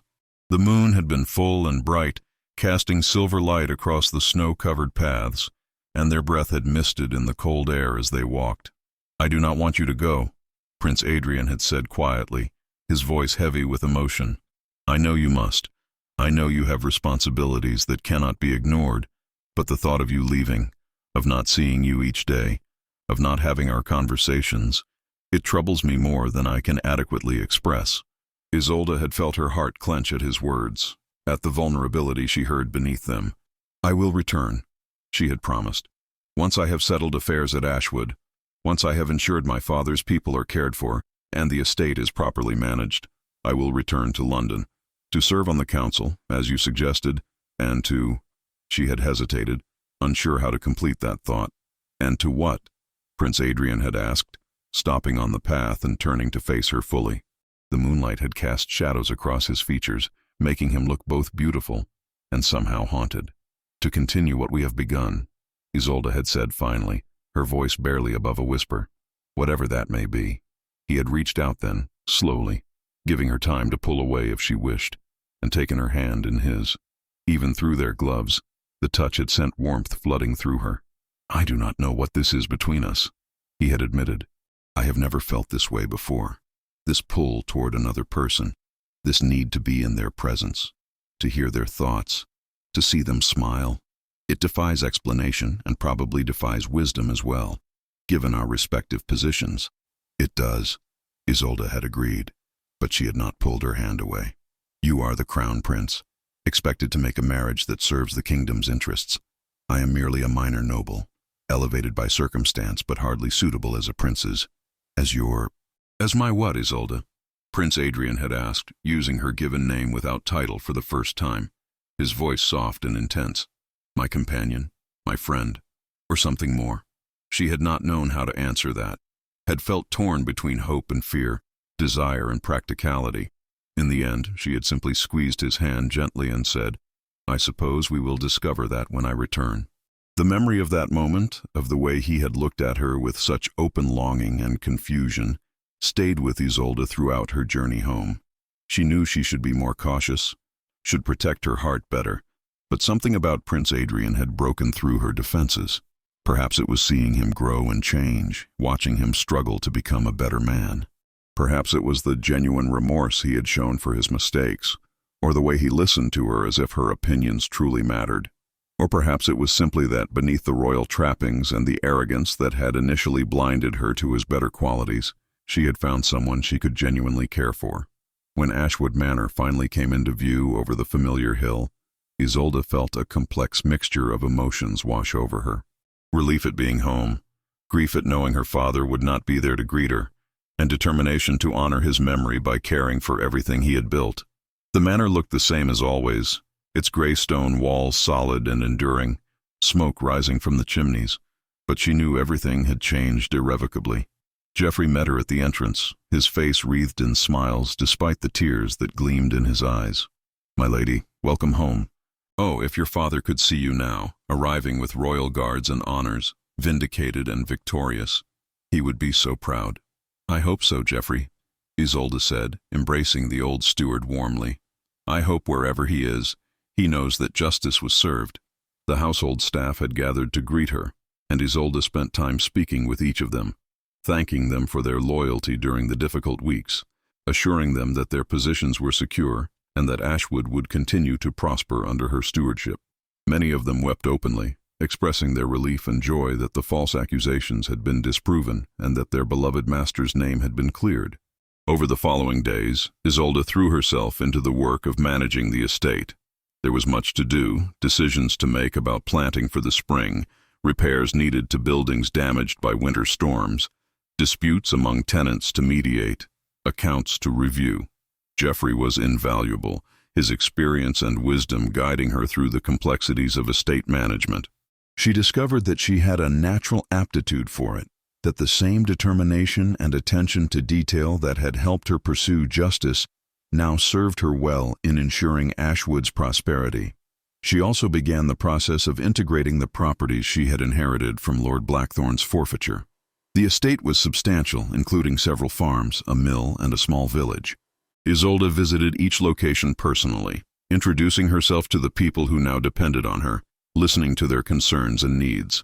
Many of them had suffered under Lord Blackthorn's greedy mismanagement, with excessive rents and poor maintenance, and they were initially wary of their new landlord. But Isolde worked hard to win their trust, lowering rents to fair levels, investing in repairs and improvements, treating them with the same respect and dignity her father had always shown his own tenants. 2 months passed in this way, with Isolde fully occupied with the responsibilities of her expanded holdings. Spring began to show its first tentative signs, with snowdrops pushing through the melting snow and the days growing incrementally longer. She received occasional letters from London, updates on court business, and invitations to return when she was ready. Several were from Queen Philippa, warm and encouraging, urging her not to neglect her own happiness in favor of duty. And 3 were from Prince Adrian himself, formal in their language but with undertones of personal feeling that made Isolde's heart race each time she read them. In his first letter, he wrote of the council her father's case had inspired, a group of advisors drawn from throughout the kingdom who could provide honest perspective to the crown. He described the changes being implemented to prevent future corruption, new systems of oversight and accountability. He asked after her well-being and expressed hope that Ashwood was recovering from the turmoil it had endured. The second letter was longer, more personal. He described a dispute he had helped mediate between 2 nobles, and how he had consciously tried to hear both sides fully before making a judgment, remembering the lesson she had taught him about the dangers of quick assumptions. He wrote of how often he thought of their conversations, of how the court seemed somehow duller without her presence, without her sharp wit and unwillingness to simply tell him what he wanted to hear. He signed it not with his formal titles, but simply as Adrian. The third letter arrived in early March, carried by a royal courier who waited for a response. In it, Prince Adrian wrote that he could wait no longer, that if she would not return to London, then he would come to Ashwood himself. He asked permission to visit, to see the estate she spoke of so fondly, to meet the people she was working so hard to protect and serve. And beneath the practical reasons, Isolde could read the real message clearly. He missed her, wanted to see her, could not bear the distance between them any longer. She wrote back immediately, inviting him to visit, her hand trembling slightly as she sealed the letter. The prospect of seeing him again filled her with excitement and nervousness in equal measure. What would it mean, his coming to Ashwood? What were his true intentions? And what did she want from this connection between them that seemed to grow stronger despite the miles and weeks that separated them? Prince Adrian arrived a week later with a small retinue, only a dozen guards and a few servants, traveling without the full pomp and ceremony that usually accompanied royal visits. He wanted to see Ashwood as it truly was, he had written, not as it would present itself for a state occasion. Isolde had prepared her best chambers for him and his men, had the kitchens prepare a fine but not ostentatious meal, had tried to strike a balance between honoring his rank and not overwhelming the modest manner with false grandeur. She was in the courtyard when he arrived, having heard the horses approaching and unable to resist greeting him personally, rather than waiting inside as protocol might dictate. He dismounted in one fluid motion, and as he pulled off his riding gloves and pushed back the hood of his heavy traveling cloak, their eyes met across the distance. For a moment, the world seemed to stop, and Isolde felt the full force of her feelings for him crash over her like a wave. In the 2 months since she had seen him, she had convinced herself that perhaps her emotions had been exaggerated by circumstance, by the intensity of what they had shared. But seeing him now, she knew the truth. What she felt for Prince Adrian was real and powerful and undeniable. He crossed the courtyard to her, and his smile was like the sun breaking through clouds. "Lady Isolde," he said, bowing formally, but his eyes held warmth that no formal greeting could contain. "Thank you for allowing me to visit your home." "Your Highness," Isolde replied, curtsying. "Welcome to Ashwood Manor. I hope your journey was not too difficult." "I would have traveled through far worse to get here," he said quietly, and the intensity in his voice made her breath catch. She gave him a tour of the estate, showing him the manor house with its comfortable if modest rooms, the stables where her father had kept his beloved horses, the village where her tenants lived and worked. Prince Adrian asked intelligent questions, spoke warmly with the people they encountered, and seemed genuinely interested in everything he saw. Isolde watched him interact with a farmer discussing crop rotation, saw him laugh at a joke from the village blacksmith, observed him listening seriously to the concerns of an elderly widow, and felt her heart swell with affection and respect. This was not the arrogant prince who had dismissed her at Ravenstone. This was a man who had learned and grown, who genuinely cared about the people he would someday rule, who was humble enough to admit what he did not know and ask for guidance. The transformation was remarkable, and Isolde knew she had played some small part in inspiring it, which made her feel both proud and humbled. That evening, after dinner had been served and the household had retired for the night, Isolde and Prince Adrian walked in the manor's gardens. Spring was truly beginning now, with green shoots emerging from the earth and the first brave flowers opening their petals to the warming air. A full moon illuminated their path, just as it had that night in London when they had last walked together, and the symbolism was not lost on either of them. "Your father built something beautiful here," Prince Adrian said as they paused beside a fountain that would soon be flowing with water, but now sat silent in its winter dormancy. Not just the estate itself, but the community, the relationships, the trust between lord and tenant. "I can see his influence everywhere, in how people speak of him, in how they treat you as his daughter. He left a lasting legacy." "He did," Isolde agreed, her voice thick with emotion. "I only hope I can live up to it, can honor his memory through my stewardship." "You already are," Prince Adrian said with conviction. "Everything I have seen today, every person I spoke with, they all express such gratitude for how you have treated them, such hope for the future under your leadership. Your father would be immensely proud of you, Isolde. I am certain of it." She felt tears prick at her eyes and tried to blink them back, but one escaped to roll down her cheek. Prince Adrian saw it in the moonlight and, without hesitation, reached out to gently brush it away with his thumb. The touch was tender, intimate, and Isolde felt her breath catch at the contact. "I have thought of you every day since you left London," he said quietly, his hand still cupping her cheek. I have tried to concentrate on my duties, on learning to be the kind of prince and future king this kingdom needs, but my mind constantly wanders to you, to your smile, your sharp mind, the way you challenge me and make me want to be better than I am. Adrian, Isolde whispered, using his given name without title for the first time, her hand coming up to cover his where it rested against her face. I have thought of you as well, more than I should, more than is probably wise. Why is it unwise? He asked, stepping closer so that only inches separated them. Because of our different stations? Because the court would disapprove? Because it complicates everything? Yes, Isolde said simply. All of those reasons and more. And yet here we are, Adrian said, his other hand coming up to frame her face, his thumbs gently stroking her cheeks. Here we stand in this garden, beneath this moon, and all those practical reasons seem suddenly very distant and unimportant compared to what I feel when I look at you. What do you feel?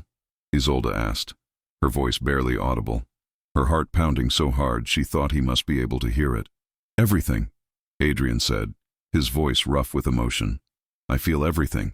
Admiration for your courage and strength, respect for your integrity and compassion, joy in your presence, peace in your company, and something deeper, something I have never felt before, something that terrifies me even as it fills me with hope. Love? Isolde whispered, hardly daring to speak the word. Yes, Adrian breathed. God help me, yes. I love you, Isolde Hartley. I love you with a certainty that defies all my training in caution and political calculation. I love you despite every practical reason why I should not. I love you, and I can no longer pretend otherwise, can no longer hide it or deny it, or rationalize it away. Isolde felt her world shift, felt every careful defense she had built around her heart crumble in the face of his declaration. I love you too, she said, the words tumbling out before she could stop them, before she could consider the consequences. I tried not to, tried to be sensible and practical and protect myself from inevitable heartbreak, but I failed. I love you, Adrian. I love the man you are becoming, the king you will someday be. I love your strength and your vulnerability, your pride and your humility, everything that makes you who you are. For a moment, they simply stood frozen, staring at each other in wonder and fear and joy at what they had just confessed. Then Adrian was pulling her into his arms, and Isolde was pressing close against him, feeling the solid strength of his body, the warmth of him, the rightness of being held by him. His lips found hers in a kiss that was both gentle and urgent, tender and passionate, a kiss that spoke of longing finally fulfilled and promises yet to be made. When they finally broke apart, both breathing hard, Adrian rested his forehead against hers. I do not know how we will manage this, he admitted. I do not know how to reconcile my duty to the crown with what my heart demands, but I know I cannot lose you, cannot go back to a life where you are not part of it. We will find a way, Isolde. Somehow we will find a way. The morning after their confession brought clarity and complication in equal measure. Isolde woke early, her mind racing with thoughts of Adrian, of what they had declared to each other, of the impossible situation they now faced. She dressed quickly and found him already in the gardens where they had shared their first kiss, standing by the fountain with his hands clasped behind his back, clearly deep in thought.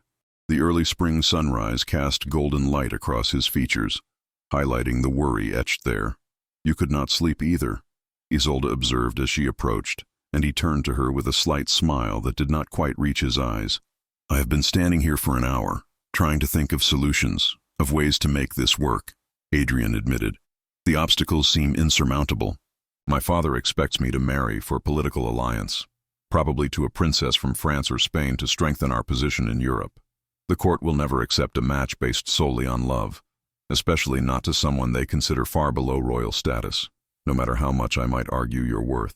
Isolde felt her heart sink, though she had known these truths already. Perhaps last night was a beautiful mistake, she said quietly.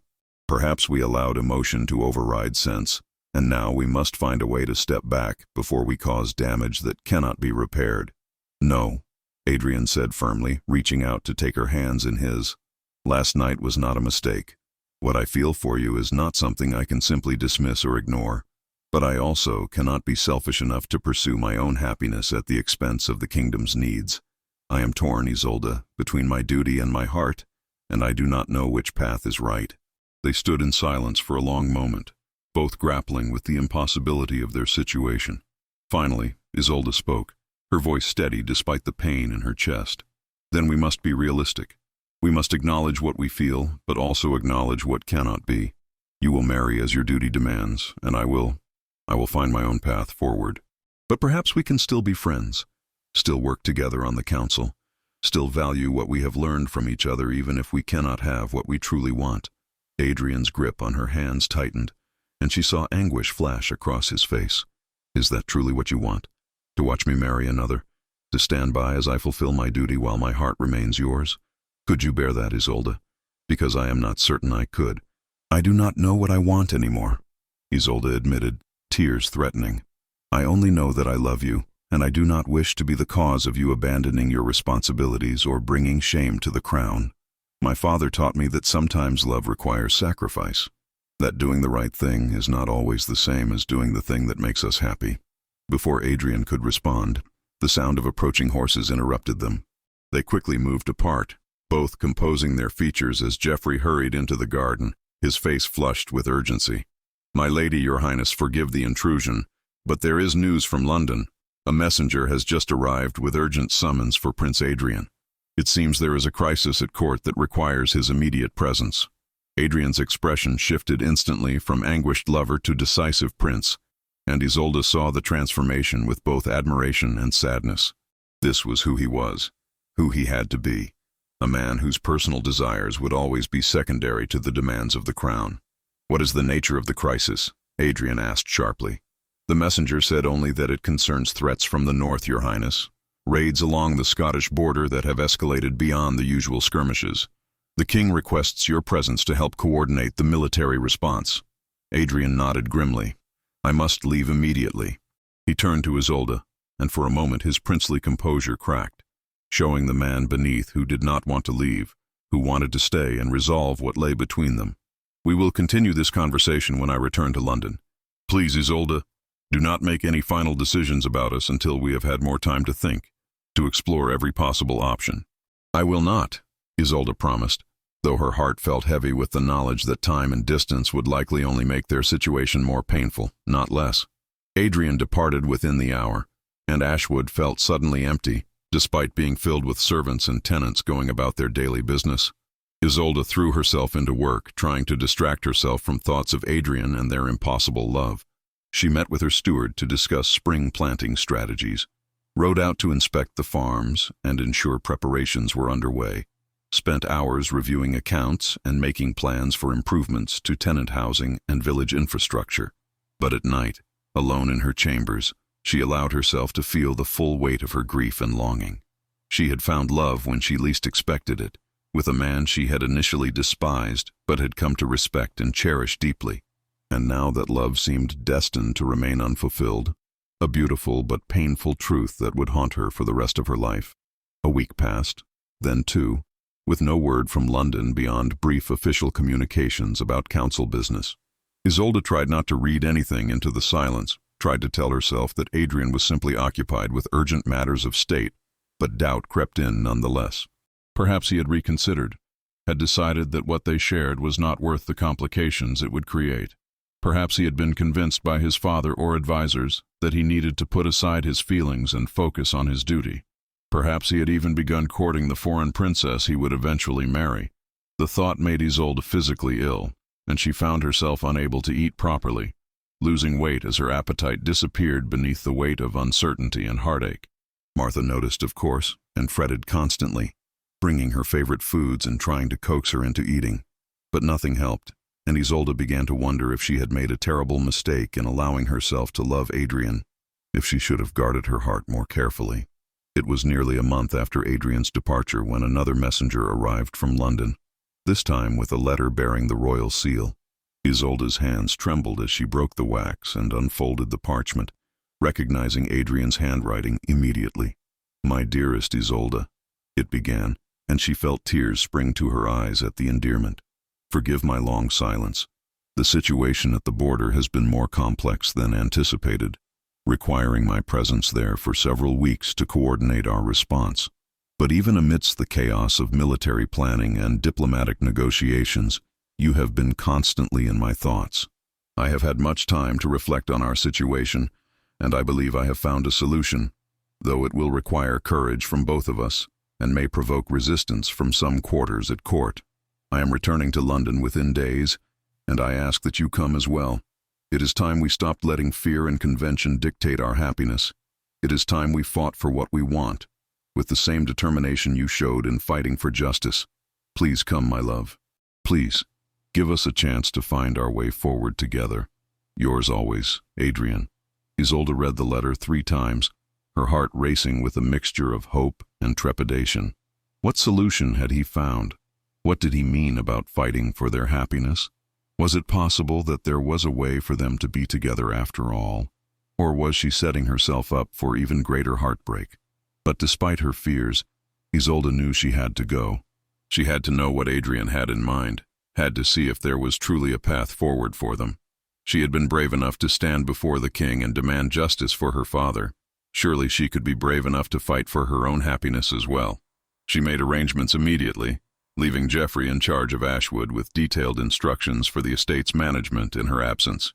Martha insisted on accompanying her, despite her advanced age and the difficulty of travel, refusing to let her young mistress face whatever was coming alone. They departed 2 days later with an escort of guards, making good time on roads that were finally clear of snow and passable after the long winter. London was transformed from the cold, gray city she had left months ago. Spring had arrived in earnest, with trees budding green and flowers blooming in every garden. The streets were crowded with merchants and nobles and common folk enjoying the warmer weather, and the Thames sparkled in the sunlight. Isolde felt her spirits lift slightly at the sight, as if the changing season was a promise of new beginnings and fresh possibilities. She was escorted directly to the palace upon her arrival, and to her surprise, she was taken not to the guest chambers she had occupied before, but to a suite of rooms in a wing reserved for family and close associates of the royal household. The apartments were spacious and beautifully appointed, with multiple rooms including a private sitting room, bedchamber, and even a small study. Martha exclaimed with delight at the luxury, but Isolde barely noticed her surroundings, too focused on the fact that Adrian had arranged for her to stay in such prestigious quarters. What did it mean? She did not have to wait long to find out. Within an hour of her arrival, a page appeared with a message that Prince Adrian requested her presence in the royal gardens. Isolde changed quickly into one of her finer gowns, a dress of pale lavender silk with silver embroidery that Queen Philippa had gifted her before she left London the first time. Martha helped arrange her hair in an elegant style, and as Isolde looked at her reflection, she saw a woman far different from the desperate girl who had first arrived at Ravenstone Castle, seeking justice. That girl had been broken by grief and humiliation. This woman had been forged by adversity into something stronger, more confident, more worthy of standing beside a prince. The royal gardens were spectacular in spring bloom, with roses and lavender and 100 other flowers filling the air with their sweet fragrance. Isolde found Adrian waiting in a secluded corner where a stone bench sat beneath a flowering cherry tree, its branches heavy with delicate pink blossoms. He wore court attire today, a doublet of deep blue velvet over a white silk shirt with black breeches and boots, and his dark hair was neatly styled. He looked every inch the prince, but when he saw her approaching, his face lit up with such joy and relief that Isolde's breath caught. "You came," he said, crossing to her quickly and taking both her hands in his. "I was afraid you might refuse, might decide that the risk was too great or the situation too complicated." "I had to come," Isolde said simply. "Your letter suggested you had found a solution, and I needed to know what you meant, needed to understand if there is truly hope for us." Adrian smiled, though she could see tension in the set of his shoulders, nervousness in how tightly he gripped her hands. "There is hope if you are willing to trust me, to be patient through what will undoubtedly be a difficult process. But first, I need to explain what has happened over the past month, why I was gone so long, and what I learned during that time." He led her to the bench, and they sat close together, his hands still holding hers, as if afraid she might disappear if he let go. The raids on the northern border were serious, requiring a significant military response. But while I was there, coordinating with our commanders and meeting with the Scottish envoys to negotiate a peace, I had extensive conversations with my father's most trusted military advisor, The Duke of Pembroke. He is an older man, wise and experienced, and he has known me since I was a child. I found myself confiding in him about you, about our situation, about how torn I was between duty and love." Isolde listened intently, hardly daring to hope as Adrian continued. "The Duke told me something I had not considered. He said that the strongest kings throughout history were not those who made purely political marriages, but those who chose partners who made them better rulers, who challenged them and supported them and brought out their best qualities. He reminded me that my own parents' marriage, while politically advantageous, was also a love match, and that their genuine affection for each other strengthened the kingdom rather than weakening it."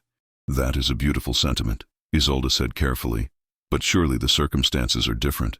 Your parents were both of royal blood. I am merely a minor noble, hardly suitable as a future queen." "That is what I thought as well," Adrian said. "But then the Duke reminded me of something else. Your father's lineage, while not royal, traces back to one of William the Conqueror's most trusted knights. Your family has served the crown with distinction for generations, and through the properties you inherited from Lord Blackthorn's forfeiture, you now control substantial lands and wealth. You are not some penniless girl seeking to advance herself through marriage. You are a woman of noble birth, considerable property, proven courage, and demonstrated wisdom. Any prince would be fortunate to have you as his bride." Isolde felt her heart begin to race, hardly daring to believe what she was hearing. "Adrian, are you saying—" "I am saying that I spoke with my father," Adrian interrupted, his voice intense with emotion. "I told him everything. How I met you, how wrong I was to dismiss you, how you taught me to be a better man and a better prince, how I fell in love with you despite every intention not to, how the thought of marrying anyone else, of living my life without you, is unbearable. And I asked him, formally and officially, for permission to court you with the intention of marriage."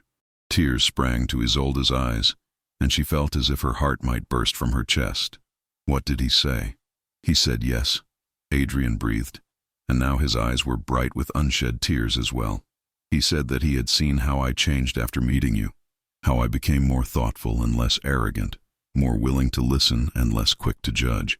He said that if you could inspire such growth in me before we were even courting, you would make an exceptional queen. He said that the kingdom needs leaders who value truth and justice as you do, who have the courage to stand against corruption regardless of personal cost. He gave us his blessing, Isolde. He gave us his blessing to be together." Isolde could not speak for a long moment, overwhelmed by the enormity of what Adrian had just told her. She had prepared herself for heartbreak, had convinced herself that their love was destined to remain unfulfilled, and now he was telling her that they had the king's blessing to marry. It seemed impossible, like a dream from which she might wake at any moment to find herself back in the cold reality of separation and loss. "Say something," Adrian urged gently, his thumbs stroking the backs of her hands. "Please, Isolde, tell me what you are thinking, what you are feeling.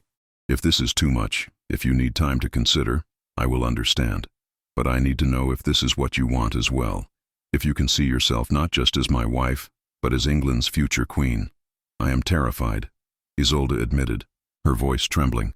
"The girl who rode to Ravenstone Castle seeking justice never imagined anything like this. I never aspired to be a princess, never dreamed of sitting beside a king. I only wanted to clear my father's name and protect my home. And now you are offering me a life I never even considered possible, a responsibility I am not certain I am prepared for." "No one is ever truly prepared to be queen," Adrian said softly.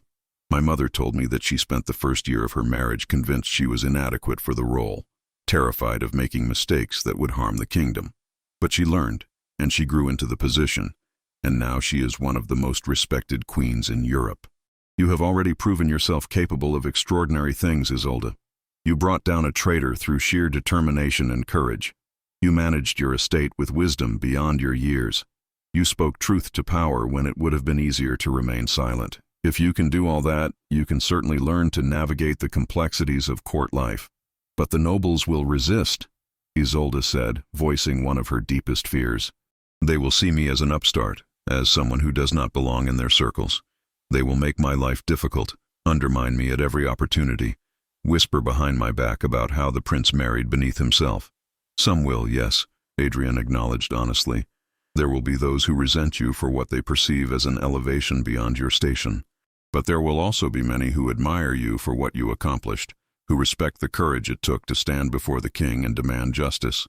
And as time passes, as you prove yourself again and again, even the skeptics will come to see your worth.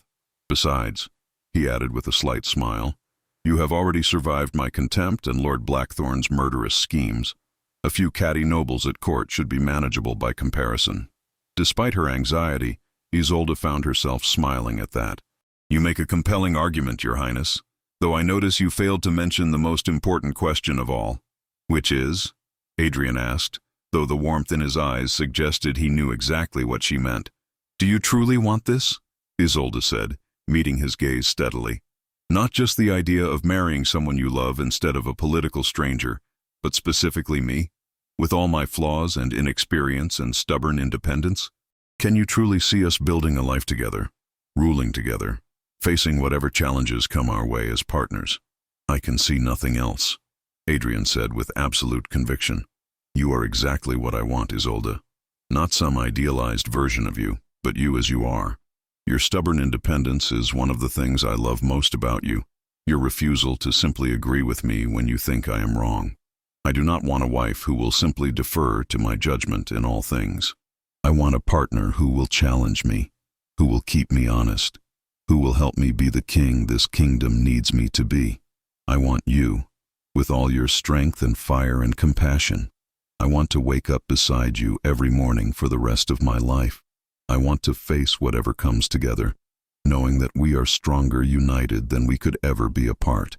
Isolde felt tears spilling down her cheeks now, but they were tears of joy rather than sorrow. Then yes, she whispered. Yes, Adrian, I will marry you. I will stand beside you, will learn to be the queen England needs, will love you for all the days of my life. Yes to all of it, despite my fears, despite the challenges we will face. Yes. Adrian pulled her into his arms then, holding her so tightly she could barely breathe, and she felt his whole body trembling with emotion. Thank God, he breathed against her hair. Thank God, because I do not know what I would have done if you had refused. I think my heart might have shattered beyond repair. They held each other for a long moment, surrounded by the beauty of the blooming garden and the sweet fragrance of spring flowers, and Isolde felt a peace settling over her that she had not experienced since before her father's death. This was right, she knew with sudden certainty. This was what her father would have wanted for her, not just justice for his murder, but happiness in her own life, a future filled with love and purpose and meaning. Finally they drew apart, and Adrian reached into his doublet to withdraw a small velvet pouch. I had this made for you, he said, opening the pouch to reveal a ring of exquisite craftsmanship. It was gold, set with a large emerald surrounded by smaller diamonds, the stones catching the sunlight and throwing off sparkles of green and white fire. The emerald matches your eyes, and the design incorporates symbols from both our family crests, your father's oak tree and my family's lion. It represents what we will be together, two families, two legacies, united in love and service to the kingdom. Isolde held out her hand, trembling slightly as Adrian slipped the ring onto her finger. It fit perfectly, and she stared at it in wonder, still hardly able to believe this was real. It is beautiful, she whispered.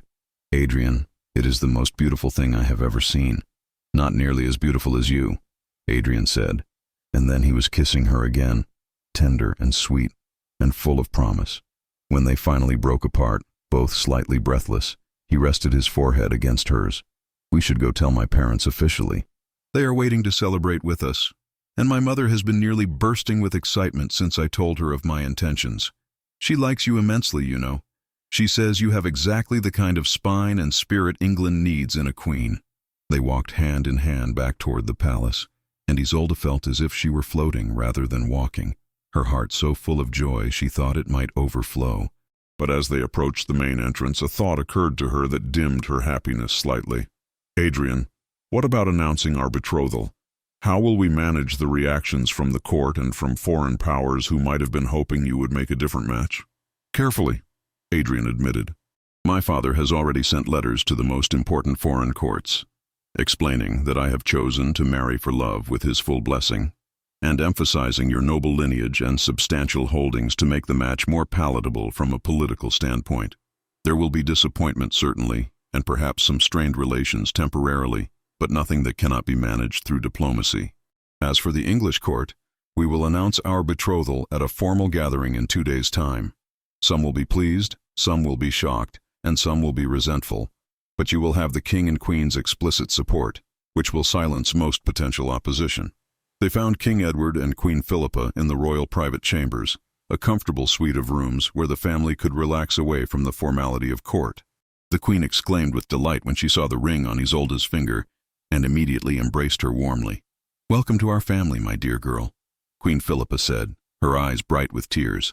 "I cannot tell you how happy this makes me. I have watched my son grow and change over these past months, becoming the man we always hoped he would be, and I know that transformation is largely due to your influence.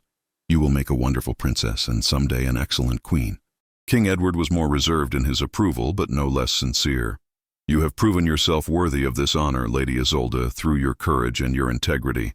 I have no doubt that you will serve England well as my son's wife and partner. You have our blessing and our support in all things." The rest of the day passed in a blur of planning and preparation. Queen Philippa insisted on taking Isolda to meet with the royal dressmakers immediately to begin work on an engagement gown and eventually a wedding dress. They discussed dates and ceremonies and all the countless details that went into a royal wedding. It was overwhelming, but the Queen's warm guidance and obvious affection made it bearable, even enjoyable. That evening, a private family dinner was held in Isolda's honor, with only the King, Queen, Adrian, and a handful of the closest royal advisors in attendance. The Duke of Pembroke was there, the man whose advice had helped convince Adrian that marrying for love was not incompatible with duty, and he toasted Isolda with genuine warmth and approval. There were others as well, men and women who had served the crown faithfully for decades, and their acceptance of her meant more than Isolda could express. Later, as Adrian walked her back to her chambers with Martha trailing behind at a discreet distance, Isolda found herself reflecting on the extraordinary journey that had brought her to this moment. She had come to court seeking justice for her murdered father, expecting nothing but determined to fight with everything she had. She had been humiliated and dismissed, had watched her father die, had nearly lost everything. But through it all, she had persevered, and in the process had found not only justice, but love. "What are you thinking?" Adrian asked softly as they paused outside her door. "I am thinking about my father," Isolda said honestly, "about how he would have reacted to all of this. I think he would have been shocked at first, probably worried about whether I was truly prepared for such responsibility. But I also think he would have been proud. He always taught me that noble birth comes with obligations, that those of us fortunate enough to have power and privilege have a duty to use them in service of others. Becoming your wife, becoming England's future queen, that is perhaps the ultimate expression of that principle." "He would have been very proud," Adrian agreed, "and he would have approved of our match, I think. Not because of the status or power it brings you, but because he would have seen that we love each other genuinely, that we bring out the best in each other, that we will build something meaningful together." "I hope so," Isolda whispered. "I hope that wherever he is, he knows that his death was not in vain, that the justice he sought was achieved, and that I have found happiness despite everything we lost." Adrian kissed her forehead gently. "I will spend the rest of my life making certain you never regret choosing me, choosing this life. That is my promise to you, Isolda. Whatever challenges we face, whatever storms we must weather, we will face them together, and we will emerge stronger for it." The formal announcement of their betrothal 2 days later was held in Westminster Hall, with the entire court in attendance. Isolda wore a gown of deep blue silk embroidered with silver thread, with a cloak of white ermine trimmed with more silver embroidery. Her hair was arranged in an elaborate style befitting her new status, with small diamonds woven throughout that caught the light as she moved. She looked every inch a princess, though her hands trembled slightly as she and Adrian stood before the assembled nobles. King Edward made the announcement himself, his voice ringing with authority through the great hall. "It is our great pleasure to announce the betrothal of our beloved son, Prince Adrian, to Lady Isolda Hartley of Ashwood. This union has our full blessing and approval, and we expect all members of this court to welcome Lady Isolda into the royal family with the respect and honor she deserves." The reaction was mixed as they had expected. Many nobles applauded enthusiastically, genuinely happy for their prince and impressed by the romantic nature of the match. Others offered polite congratulations while their eyes betrayed skepticism or resentment. A few, mostly older nobles who had hoped to see their own daughters married to Adrian, looked openly dismayed, but Isolde held her head high, standing beside Adrian with quiet dignity, and she saw approval in many faces, particularly among the younger nobles and the common people allowed to observe from the back of the hall. She represented something they could relate to, the idea that merit and character could elevate someone beyond the circumstances of their birth, that love could triumph over political calculation. Over the following weeks, Isolde began the complex process of learning what would be expected of her as Adrian's wife and England's future queen. Queen Philippa took her education in hand personally, teaching her the intricacies of court protocol, the delicate art of diplomatic conversation, the hundreds of unwritten rules that governed noble behavior. It was exhausting and sometimes frustrating, but Isolde applied herself with the same determination she had brought to seeking justice for her father. She also began working with the council of advisors her case had inspired, contributing her perspective on matters of justice and governance. Her insights were valued, and she found herself growing more confident in this role, discovering that she had a natural aptitude for understanding complex problems and finding practical solutions. Adrian often sought her counsel on difficult decisions, and she saw with satisfaction that he truly meant what he had said about wanting a partner who would challenge him, rather than simply agree with everything he said. Their wedding was set for midsummer, giving time for proper preparations and for foreign dignitaries to make the journey to England. The months of planning were hectic but joyful, filled with fittings and rehearsals and endless meetings about flowers and music and seating arrangements. Through it all, Adrian remained by her side as much as his duties allowed, his presence a constant source of strength and reassurance. The morning of the wedding dawned clear and beautiful, with golden sunlight streaming through the windows of Isolde's chambers, and a gentle breeze carrying the scent of roses from the palace gardens. She woke early, too excited and nervous to sleep, and lay in bed for a moment simply absorbing the reality that this was the day she would become Princess Isolde, wife to the Crown Prince and future Queen of England. Martha was already bustling about the room, directing a small army of servants who were preparing everything for the momentous day ahead. The old woman's eyes were bright with tears of joy, and she kept pausing in her work to simply look at Isolde with such love and pride that it made Isolde's own eyes fill with emotion. "Your father would be so proud, my lady," Martha said for perhaps the 100th time that week, her voice thick. "To see you now, about to marry a prince, about to become part of the royal family. He knew you were destined for great things, even when you were just a little girl. He always said you had a strength of spirit that would carry you far. I wish he could be here," Isolde said softly, the one shadow on this otherwise perfect day. "I wish he could walk me down the aisle, could see me marry the man I love, could know that everything we fought for was worth it in the end. He is here, my dear," Martha said firmly, coming to sit beside her on the bed and taking her hand. "He is here in spirit, watching over you, celebrating with us. And Lord Blackthorn is rotting in the tower, stripped of everything, paying for his crimes. Your father's name has been cleared, his honor restored, and his daughter is about to become a princess. If that is not justice and vindication, I do not know what is." Queen Philippa arrived shortly after, accompanied by several of her ladies to help Isolde prepare. The queen had taken a personal interest in every detail of the wedding preparations, treating Isolde with the warmth and affection of a mother, filling a void that had existed since Isolde's own mother had died when she was a child. The bond that had formed between them over the past months was genuine and deep, and Isolde felt blessed to be gaining not just a husband, but a family who truly cared for her. The wedding gown was a masterpiece of craftsmanship, created by the finest dressmakers in London working from Queen Philippa's own designs. It was made of ivory silk so fine it seemed to shimmer like moonlight, with long fitted sleeves embroidered with intricate patterns of silver thread and tiny pearls. The bodice was cut to fit Isolde perfectly, emphasizing her slender waist, and the skirt fell in elegant folds to the floor, with a train that would stretch behind her as she walked. Over it all would go a cloak of crimson velvet lined with ermine, the royal colors, marking her transition from Lady Isolde Hartley to Princess Isolde of England. As the ladies helped her into the gown, lacing it with careful precision. Isolde caught glimpses of herself in the mirror and barely recognized the woman staring back. Her auburn hair had been arranged in an elaborate style, with braids woven through with ribbons of silver and gold, and a circlet of gold set with emeralds and diamonds would be placed on her head before the ceremony. Her face had been subtly enhanced with cosmetics, making her green eyes seem even more vivid, her skin luminous. She looked like a princess from a tale, beautiful and regal, and she felt a moment of unreality, as if this were happening to someone else. "You are magnificent," Queen Philippa said warmly, adjusting a fold of fabric and stepping back to admire the effect.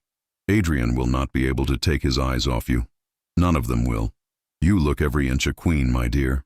"I am terrified," Isolde admitted quietly. "Westminster Abbey will be filled with hundreds of people, nobles from across England and ambassadors from half of Europe, all watching me, judging me, wondering if I am truly worthy to marry the crown prince. What if I stumble walking down the aisle? What if I forget my vows? What if I do something that brings shame to the royal family?" "You will not," Queen Philippa said with absolute confidence. "You faced down Lord Blackthorn's corruption with courage beyond your years. You stood before my husband and demanded justice when most would have given up in despair. You have already proven yourself worthy a dozen times over. Today is simply the formal recognition of what we already know to be true. You belong here, Isolde. You belong with Adrian, and you belong in this family. Never doubt that." The words steadied Isolde, reminding her of how far she had come, of everything she had already overcome. She took a deep breath, squared her shoulders, and nodded. "You are right. I can do this. I will do this. That is my girl," Queen Philippa said, with a proud smile. The procession to Westminster Abbey was spectacular, with Isolde riding in an open carriage drawn by 6 white horses, surrounded by royal guards in their finest ceremonial armor. The streets of London were lined with thousands of common people who had come to witness the royal wedding, and they cheered enthusiastically as she passed. Many threw flowers, and Isolde found herself smiling and waving, overwhelmed by the outpouring of goodwill. These were the people she would someday serve as queen, she realized, and they were welcoming her with genuine warmth and excitement. Westminster Abbey was ancient and magnificent, its soaring Gothic arches and stained glass windows creating an atmosphere of sacred beauty. As Isolde entered through the great doors, she could see that every available space was filled with nobles in their finest attire, a sea of silk and velvet and glittering jewels. At the far end of the long aisle, standing before the altar with the Archbishop of Canterbury, was Adrian, and even from this distance, Isolde could see him turn to watch her approach, could see his face light up with joy and love.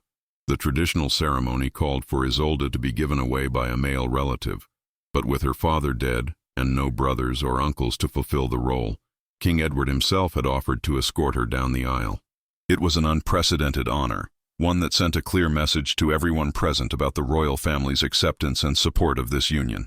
The king waited at the entrance, resplendent in his royal robes, and when he offered his arm, Isolde took it with gratitude and pride. "You look beautiful, my dear," King Edward said quietly as they began the slow walk down the aisle, "and you have made my son happier than I have ever seen him. That alone would earn my gratitude and blessing, but you have also proven yourself to be exactly the kind of woman this kingdom needs as its future queen. Your father raised you well, Lady Isolde. He would be very proud of the woman you have become." Tears pricked at Isolde's eyes, but she blinked them back, not wanting to cry and ruin the cosmetics the ladies had so carefully applied. "Thank you, Your Majesty," she managed to whisper, "for everything. For listening when I brought my accusations, for investigating when you could have easily dismissed me, for welcoming me into your family. I will spend the rest of my life trying to be worthy of the trust you have placed in me." "You already are worthy," the king said firmly. "Never forget that." As they proceeded down the aisle, Isolde was aware of hundreds of eyes watching her, of whispered comments and admiring glances. She saw familiar faces in the crowd. Geoffrey, her faithful steward, beaming with pride. The Duke of Pembroke, who had encouraged Adrian to follow his heart. Various nobles she had met over the past months, some friendly and some still skeptical.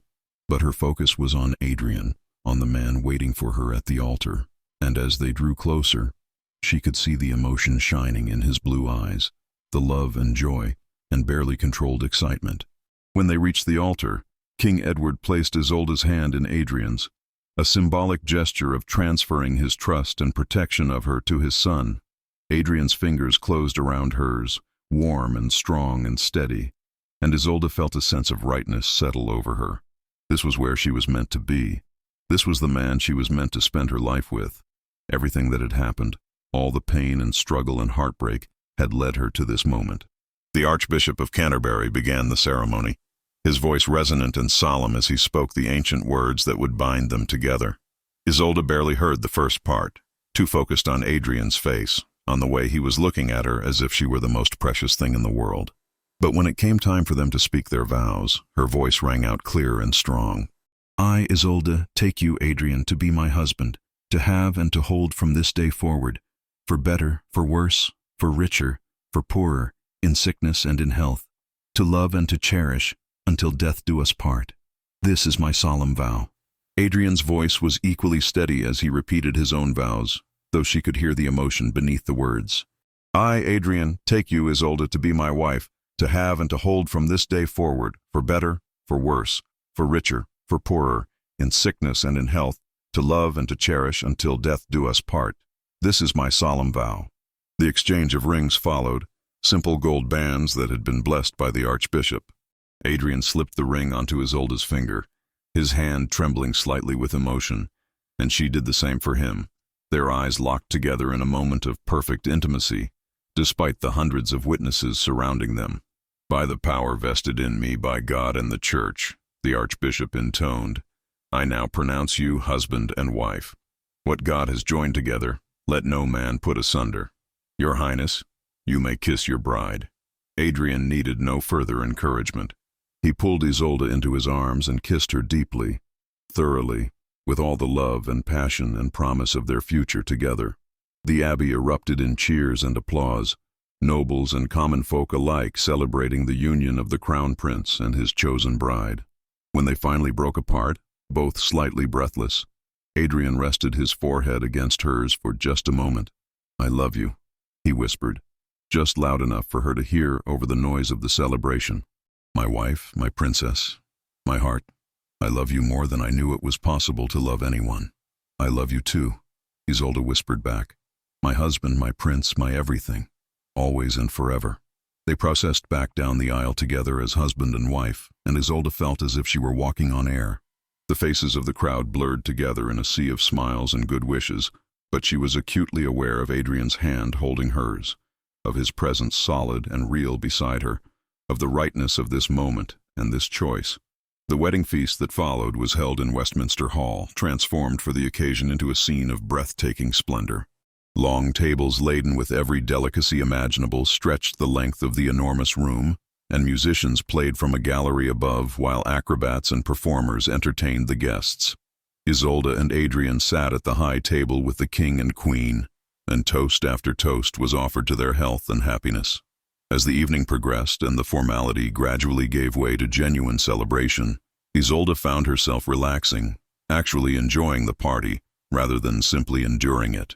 She danced with Adrian, with King Edward, with the Duke of Pembroke and various other nobles who lined up to congratulate her and welcome her into their circles.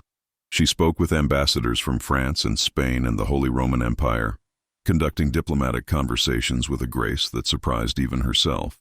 She laughed at the entertainers' antics and sampled exotic foods, and accepted congratulations from dozens of well-wishers. But her favorite moment came late in the evening, when most of the formal guests had departed and only family and close friends remained. Adrian led her out onto a balcony overlooking the Thames, where they could have a moment of relative privacy and quiet after the overwhelming noise and activity of the celebration. The summer night was warm and clear, with stars visible above despite the glow of torches and fires from the city below. The river reflected the moonlight, creating a path of silver across the dark water. Adrian stood behind Isolde, his arms wrapped around her waist, his chin resting on her shoulder. How do you feel, Princess Isolde? He asked softly, and she could hear the smile in his voice at using her new title. Overwhelmed, Isolde admitted. Happy beyond measure, but also terrified of the responsibilities I have taken on. I am a princess now, Adrian. Someday I will be queen, The weight of that is almost too much to comprehend. You will not carry that weight alone, Adrian reminded her, turning her in his arms so they faced each other. We will carry it together, just as we will face everything else together. That was always the point, Isolde. I did not marry you to gain a decorative companion or a political asset. I married you because you make me a better man, because your wisdom and courage and compassion inspire me to be the king this country needs. We are partners now, in every sense of the word, and whatever challenges come, we will face them side by side. I know, Isolde said, reaching up to cup his face in her hands, and I am grateful every day that you gave me a second chance, that you looked beyond your initial judgment and saw who I really was.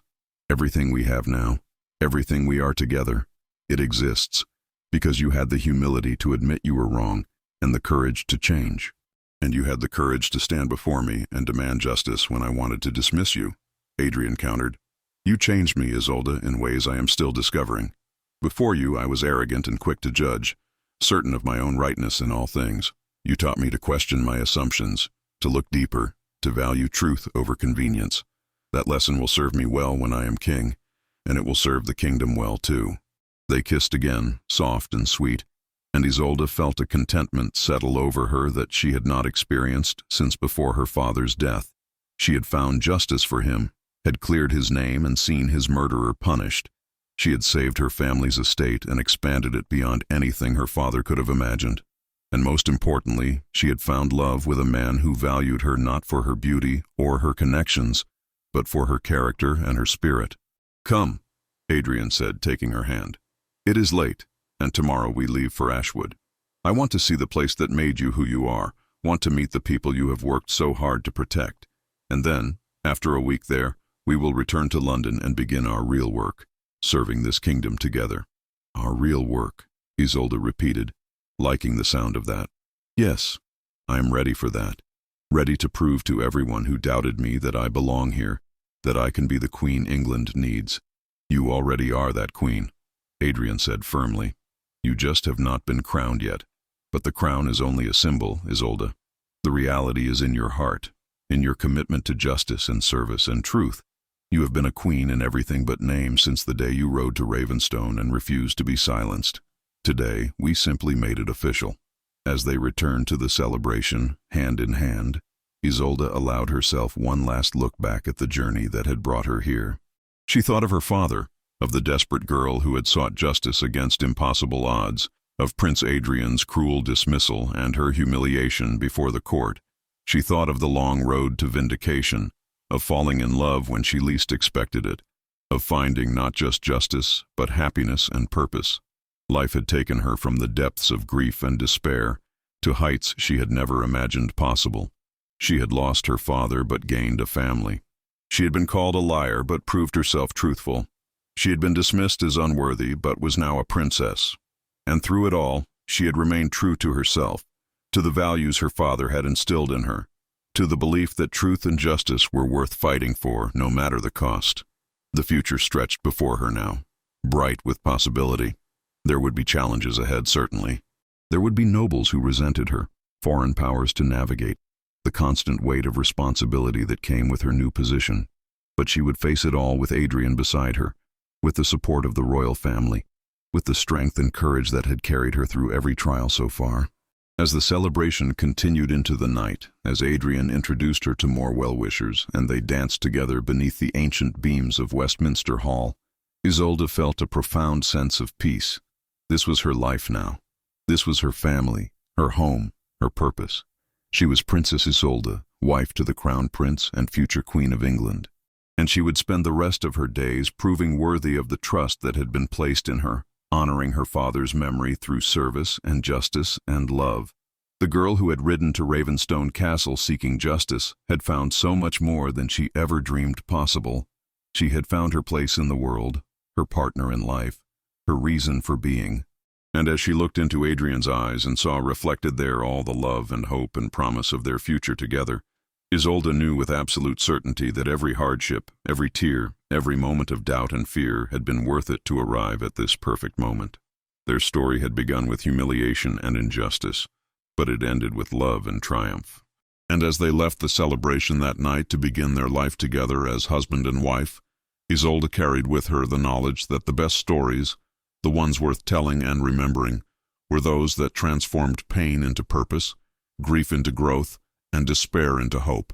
She had lived such a story, and now she would spend the rest of her life writing new chapters, building a legacy of justice and compassion that would honor her father's memory and serve the kingdom she had come to love. The prince who had humiliated her had become the husband who cherished her. The desperate quest for justice had become a love story for the ages, and the girl who had been called a liar had proven herself to be the most truthful person in the kingdom. It was, Isolde thought, as Adrian swept her into his arms and carried her toward their new life together. A perfect ending to one story and a perfect beginning to another. And they lived, loved, and ruled together with wisdom, compassion, and unwavering dedication to truth and justice for all the days of their lives.